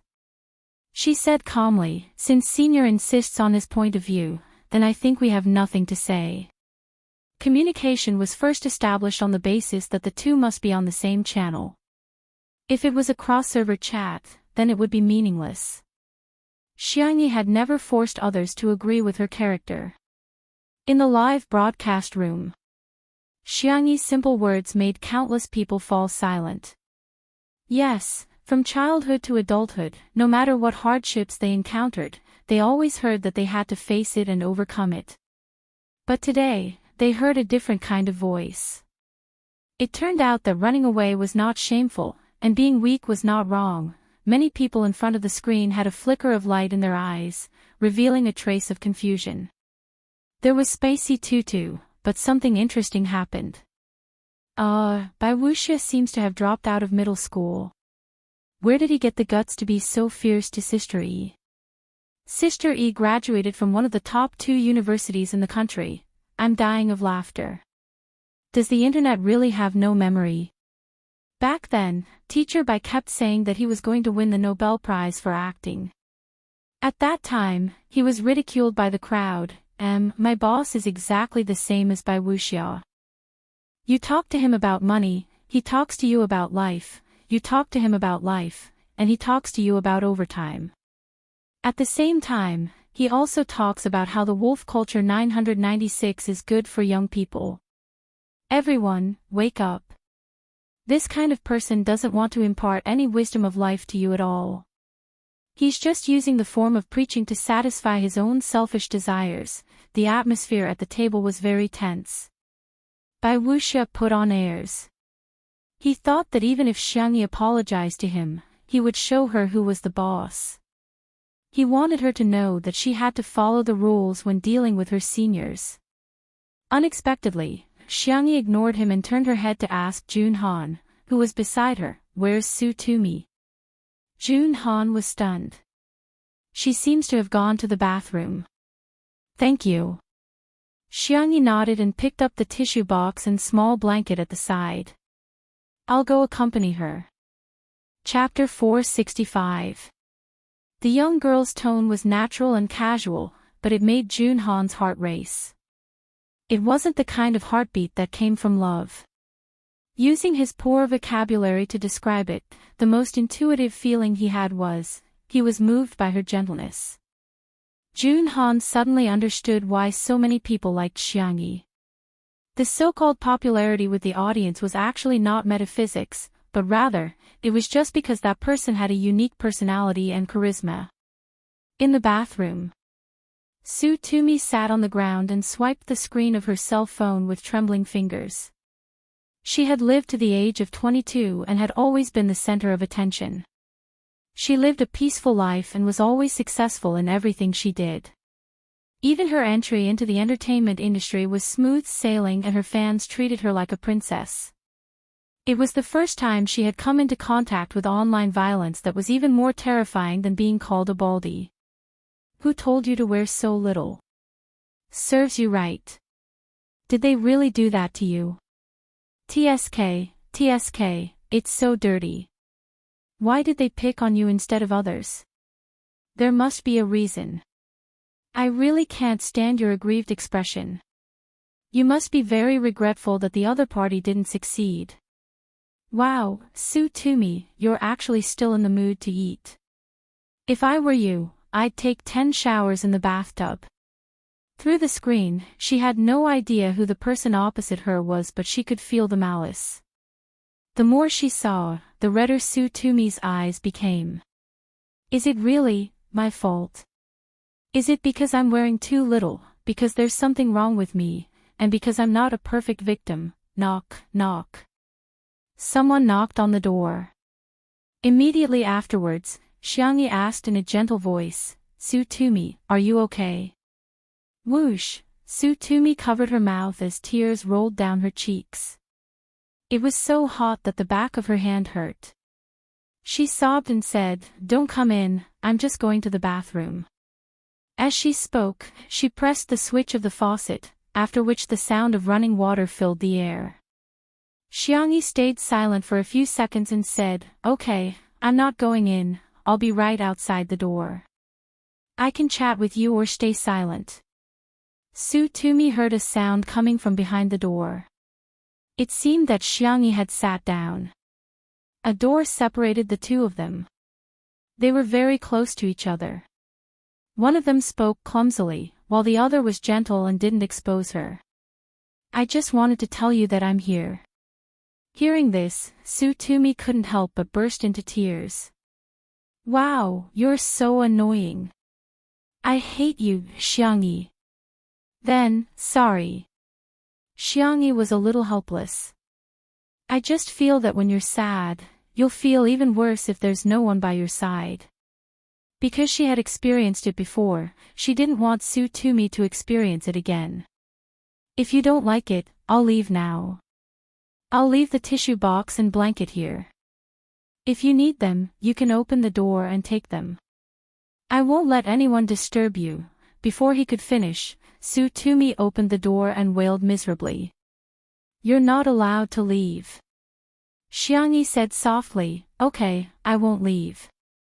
I don't really hate you. Su Tumi cried until the tip of her nose was red. What I hate is the chicken soup that bad guy mentioned. I also hate myself for crying. If you don't like his chicken soup, do you want another bowl of my chicken soup? Xiangyi asked with a smile.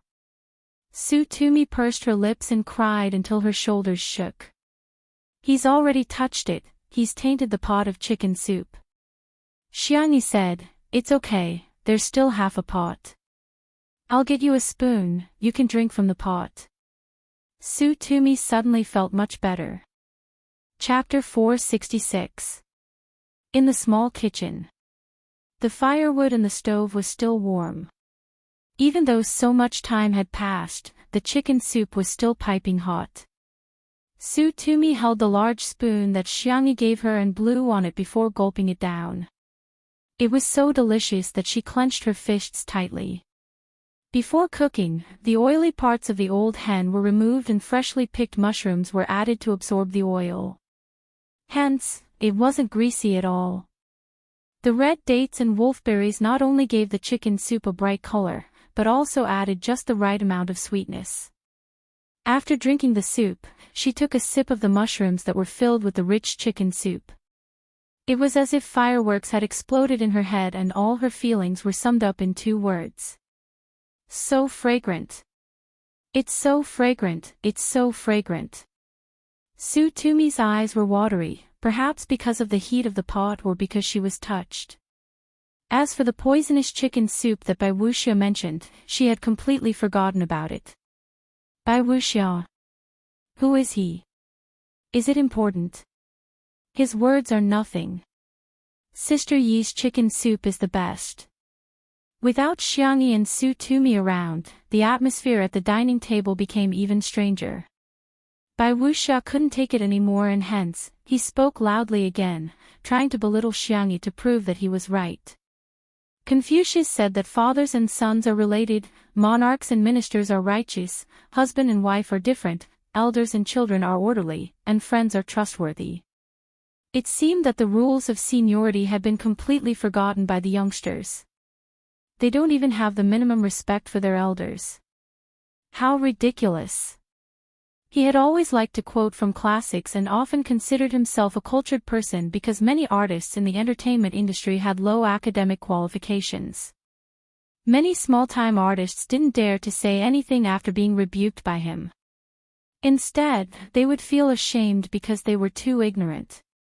To his surprise, Jun Han retorted, Mencius was the one who said that, right? Bai Wuxia was a little embarrassed and he pretended to be angry.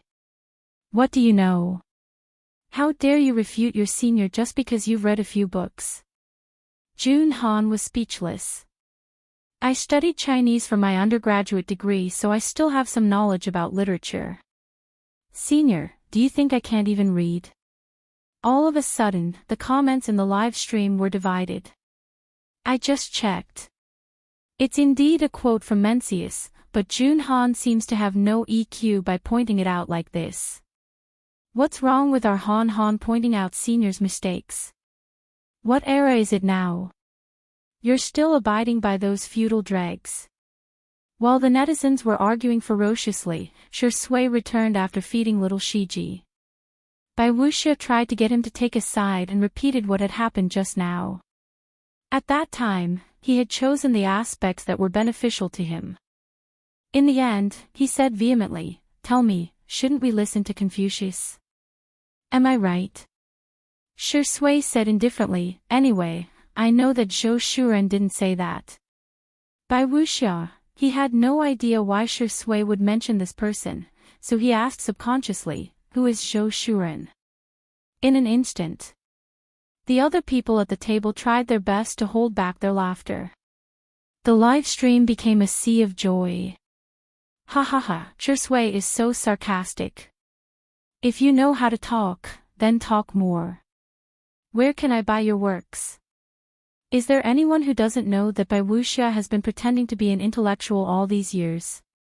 Amidst the awkwardness, Jun Han said excitedly, I know how to answer this question. Using the tone of a primary school student reading aloud, he said, Zhou Shuren, a famous writer and thinker, Lu Sun. Chapter 467. When he heard the name Lu Sun, Bai Wuxia was stunned as if he had been struck by lightning. What? The netizens in the live stream were already mocking her. Han Han, are you a primary school chicken? What the hell is with the tone of this poem recitation? I'm going to laugh my head off. First, she said that Mencius was Confucius, and now she doesn't know that Zhou Shuren is Lu Sun. Bai Wuxia is the truly uncultured one. Let me give you a few examples. Sister Yi is from a top 2 university, Su Tumi is from the capital city drama academy, Jun Han School is a little worse, but it's still a top-tier university. Although Shi Sui didn't go to university, she was the top scholar of the college entrance examination back then. Bai Wuxia is the only one who didn't finish junior high school. After a round of comparison, everyone seemed to have woken up from a dream and came to a sudden realization. It turned out that Bai Wuxia was the one with the lowest educational background among the people at the table. Of course, it didn't matter if he had a low education. The tolerance of modern society was still very high. However, Bai Wuxia's usual image was that of an intellectual. This time, it could be said that his image had collapsed, and it had collapsed completely. Bai Wuxia came to his senses and flew into a rage out of humiliation. Shi Sui must have done it on purpose. Otherwise, why didn't he directly mention Lu Sun, but Zhou Shuren? Wasn't this deliberately making things difficult for him? After cursing Shi Sui's 18 generations of ancestors in his heart, he pretended that nothing had happened on the surface. He laughed and said, I'm getting old. My memory is getting worse. I'm not like you young people, who can remember it just by reciting it. Everyone, it would be a pity if you didn't use your face to cover the city walls. Director Zhu was even more embarrassed. He felt that he had lost too much face in front of Li Jianyu. Thinking about how Xiangyi had suffered such a serious injury in order to save someone, and now she was disgusted by this kind of person, she couldn't help but want to compensate Li Jianyu, so she said, I heard that your overseas version hasn't passed the review yet? Li Jianyu said thoughtlessly, it seems to be going through the process. There's no rush. I'm already very satisfied that it can be broadcasted locally. Director Zhu's heart was as clear as a mirror. He said he was going through the process, but who knew what step he was stuck at? There were definitely people who didn't want Two Under One Roof to become popular abroad. He pondered for 2 seconds and said, I'll help you ask around. Maybe your overseas version will be broadcast earlier. Li Jianyu was dumbfounded. There was such a good thing. Was he some kind of European emperor? Why did it not only fall from the sky but also into his mouth every time? In order to cover up his previous mistakes, Bai Wuxia kept feeding him chicken soup more frequently. He was like a walking life mentor, spreading the truth wherever he went. However, there was a saying in this world, the more you talk, the more mistakes you make. If it was a recorded broadcast, then there was still a chance for post-production editing to remedy the situation. Unfortunately, today was a joint event between National Citizen and Two Under One Roof that was being broadcasted live. He originally had a group of hipster and bourgeois fans who had specially come to watch the live broadcast to support him. But when they heard Bai Wuxia's chicken soup that was full of flaws, they were really confused. Does Bai Wuxia have real skills?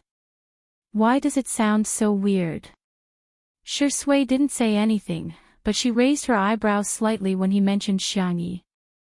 Why is there a saying in ancient times that men are in charge of external affairs and women are in charge of internal affairs? Of course it makes sense. I can't stand Xiangyi's flamboyant personality. She's a girl, after all. She should just stay at home and do the laundry and cook. Who would like her to show up in public like a man? Chapter 468. In the live stream, what kind of confusing statement is this? Why does Bai Wuxia look like he's been bewitched? How dare he sow discord in front of the wife-protecting demon? Welcome to the live broadcast. The more Bai Wuxia spoke, the more enthusiastic he became. During the recording of the show, she's so keen on being in the limelight. She loves to show off. In everything, going too far is as bad as falling short. Besides, she has no respect for her elders and doesn't take her seniors seriously. In the next second, Shi Sui said indifferently, in Sister Yi's eyes, there's the sea of stars, the tranquility of life, flowers, grass, chickens, ducks, pigs, and geese, but there's no trash. Whoosh! Bai Wuxia's expression froze, and then he looked at Shi Sui as if he had seen a ghost. The others at the dining table were speechless. Jun Han clenched his fists in excitement. As expected of Shi Sui, he's awesome. Bai Wuxia gritted his teeth. Shui, what do you mean? Nothing. Shui smiled faintly. Her temperament was gentle, and her tone could even be considered gentle, but her eyes were indifferent. I just feel that Sister E is such a good girl, yet she's being criticized by some people who don't know what she is. I just feel that, it's ridiculous and ridiculous. Bai Wuxia was about to explode in anger. After all, he had been popular before. Yet, Shui actually said that he was someone who doesn't know what kind of person he is. This was simply worse than being slapped in public. In the director's office, Li Jianyu was dumbfounded, and so was Director Zhu next to him. No one expected Shui to rebuke someone. Guan Qing, on the other hand, crossed her arms and seemed to be deep in thought. Is she defending her sovereignty? All along, Shui and Xiangyi's relationship during the live stream had always been indifferent. The two of them didn't communicate much, but they gave off a comfortable vibe. However, things were different today. Shui was showing his possessiveness towards Xiangyi. Guan Qing curled her lips and clicked on Untimely Fashion's chat. She then slowly posted on Weibo. I'm serious. In the live stream, the bullet screen had already exploded. There were so many people's faces could not be seen clearly. Ah, Shiringdi is so strong. Voice breaking, Shui doesn't care about anything else, but when you mention Sister E, she immediately switches into battle mode. Love. Bai Wuxia is really something. Of all people, he just had to go against Sister E. Isn't he just asking for trouble? Who said no one loves Sister E? Where's Spicy Tutu? Let me see your hands. It's the new year, it's the new year. Everyone, quickly think of a good location for the untimely wedding. How's the beach? The number of online viewers of Two Under One Roof had also reached an astonishing number, attracting the jealousy of countless peers. Recently, there had been a lot of people following the trend and doing live broadcast variety shows. However, no matter how hard they tried, they could only imitate and not surpass it. Nowadays, there were only a handful of people who could surpass 1 million online viewers. On the other hand, Two Under One Roof easily made millions of yuan. Tonight, it had soared to more than 9 million viewers. This figure made many people in the entertainment industry fall into deep thought. Why is only Two Under One Roof so popular? Where is its magic? Seeing that Bai Wuxia was about to flip the table, the doorbell of the living room suddenly rang. In order to ease the tense atmosphere, another senior took the initiative to help.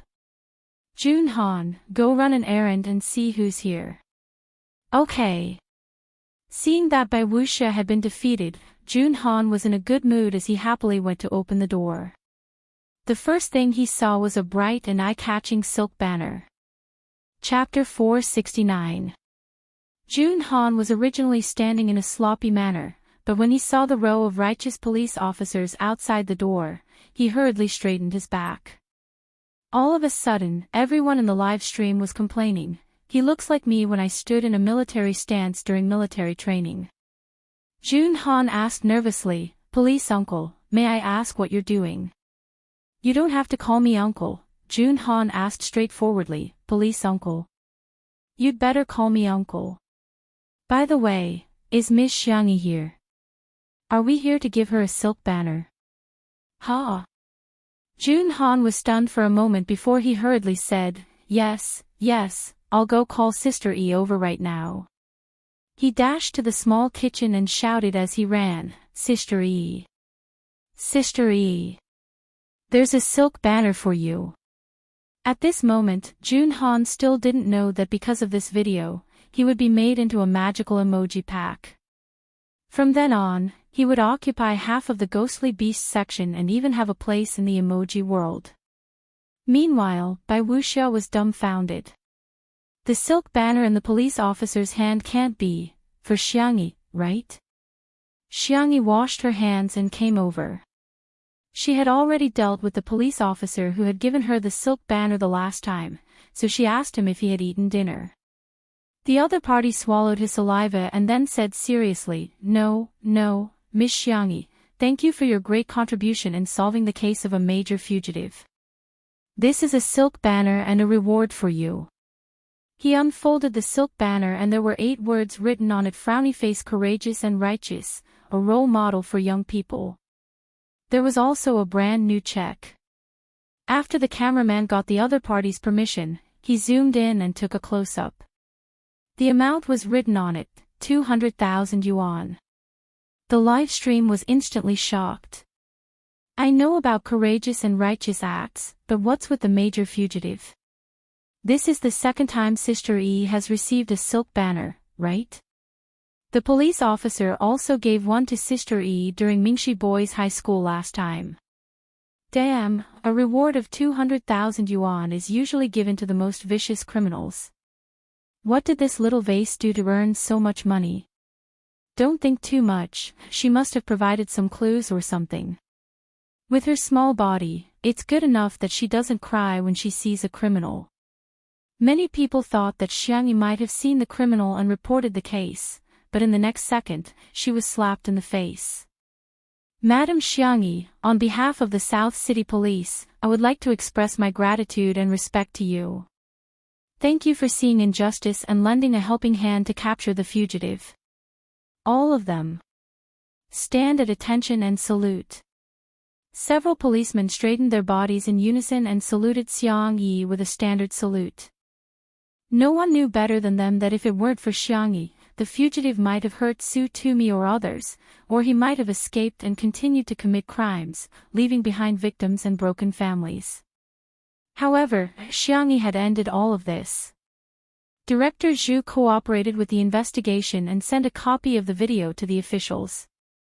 The group of men fell silent as they watched Xiangyi fight with the other party. Her face was red from holding back her breath. As for Bai Wuxia, who stood by and watched them die, a few policemen glanced at Bai Wuxia. Although they didn't say anything, the disdain in their eyes was real. Xiangyi bowed slightly and said in a humble and gentle manner, "Thank you. However, this isn't my credit alone. It's the result of the concerted efforts of Jun Han and the staff of National Citizen." Someone in the live stream raised a question. Hey, why didn't Sister E mention Bai Wuxia? Didn't he boast that he contributed the most? Chapter 470. Ha ha ha, that's right. Weren't you bragging to the heavens just now? Why are you so quiet now? I'm laughing my head off. Look carefully behind, Bai Wuxia is hiding from the camera. He must be feeling guilty. Bai Wuxia was burning with anxiety when he saw that the banner had been awarded to Xiangyi. Wasn't this equivalent to slapping him in the face in front of millions of viewers? Bai Wuxia wanted to use the bathroom to get away with it, but for some reason, a cameraman happened to block his way. Xiangyi's personal cameraman, Old Zhang, smiled at him meaningfully. Humph, you stole Sister Yi's credit and now you want to run away. Dream on. Bai Wuxia was speechless. Damn it, is this person crazy? He was already depressed enough. Not far away, Jun Han's applause could be heard. Good, good, good. Sister E is the best. Sister E is the best. He could be considered a primary school student. The others at the dining table knew what was going on and also applauded. For a moment, the scene was like a commendation ceremony where students went on stage to receive awards. Bai Wuxia was caught in the middle, like an outlier. He had an awkward expression and didn't know whether to applaud or not. There was a lot of mocking laughter in the live stream, but there were also a few die-hard fans of Bai Wuxia who tried to defend him. Xiangyi is stealing Teacher Bai's credit and honor, right? I'm speechless, she's getting all the limelight. If it weren't for Teacher Bai, would the vase fairy have gotten this banner? Teacher Bai looks so pitiful. He's already so old, yet he's still being isolated. Could it be that a certain female celebrity is leading a small team to ostracize Teacher Bai? Of course, these brainless comments were quickly rebutted by the spicy tutu fans. Sorry, our sister E is just that outstanding, you're the only one who's awesome, who knows the truth, okay? Some people are pitiful and deserve sympathy, but Bai Wuxia brought this on himself, okay? Why didn't he use his eyes and brain? In reality, the policeman said a few more words of encouragement to Xiangyi before leaving. Jun Han reacted quickly and took the silk banner from Xiangyi. Sister E, your hand is injured. Let me take it for you. Let's interview you.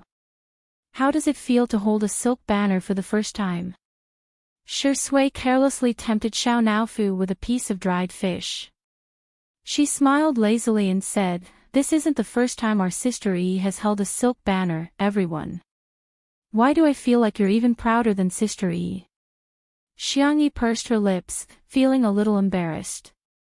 It's really not my work alone. It's the result of everyone's hard work. Director Zhu, please help me distribute the money. Everyone has worked hard. Everyone expressed that the money was meant for Xiangyi and they couldn't accept it. At this moment, Bai Wuxia suddenly appeared with a magnanimous look. Since you've said so, then I'll be the agent and divide the money. I don't want it. I'll give you more. Those who didn't know better would think that he was a noble person. Even the people who were criticizing Bai Wuxia hesitated and stopped typing. He doesn't seem that annoying after all. Bai Wuxia was very proud of himself. He felt that his ability to react on the spot was too brilliant. Look, didn't I just avert the danger and get a good impression of myself? Young people are still too inexperienced to fight with me. However, in the next moment, the girl's calm and indifferent voice sounded. Senior, you're worrying too much. I never intended to give you this money. Chapter 471. Xiangyi's voice fell. Apart from Shi Sui, everyone else's eyes widened in shock. Isn't Sister E a soft girl? How come she's even tougher than Shi Sui? A huge controversy broke out in the live stream. Some people felt that Xiangyi was too rude, while others felt that there must be an inside story. More people sent links to the live stream of Two Under One Roof to invite their friends over. Hurry, come and watch the drama. The number of viewers in the live stream increased greatly, making countless peers in the industry cry. There must be a script, right? Otherwise, how can it be so exciting? First, Shi Sui insulted me, then Sister E confronted me head-on. Even a million screenwriters wouldn't dare to write such a script. Bai Wuxia's face instantly turned as black as the bottom of a pot. First, Shi Sui didn't know what was good for her, then Xiangyi didn't know the immensity of heaven and earth. Both of them didn't give me any face. What's the difference between this and slapping me in the face? Bai Wuxia was so angry that he laughed, looking like a loyal minister who had been framed. He was indignant and self-deprecating. I originally had good intentions, but I didn't expect that my good intentions would turn into a bad thing. Sigh. Forget it, how can an old man like me join in the fun of you young people? He made it sound like he was really being ostracized and isolated. His acting skills were superb. Needless to say, this scene was quite infectious. Some netizens were emotionally swayed by his words, but then they heard Xiangyi ask in confusion. Senior, are you illiterate? Jian, Yi, Yong, Wei means to fight against illegal acts and protect others. Senior, you didn't do anything, so you're not entitled to this money in the first place, right? The girl wasn't arguing, but was seriously questioning.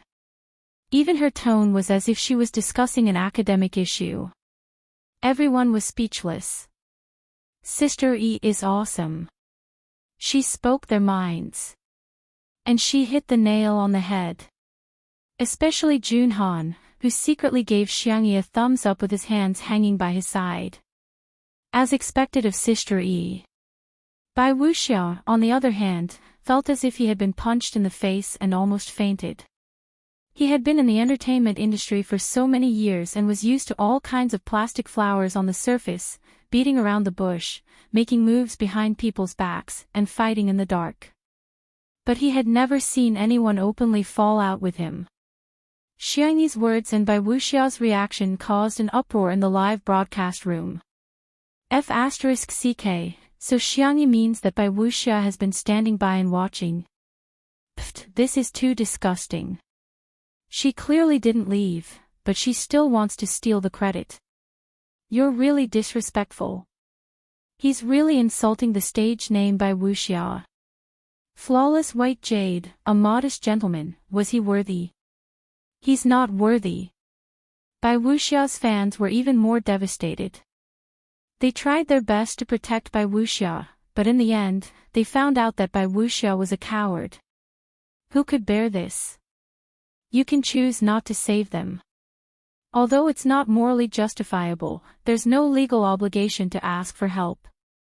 But, you didn't save him, but you still boasted that you saved him. That's disgusting. Bai Wuxia was enraged to the extreme. You're slandering me. There are so many pairs of eyes watching. Do you think I'm the kind of person who would leave someone in the lurch? There was dead silence.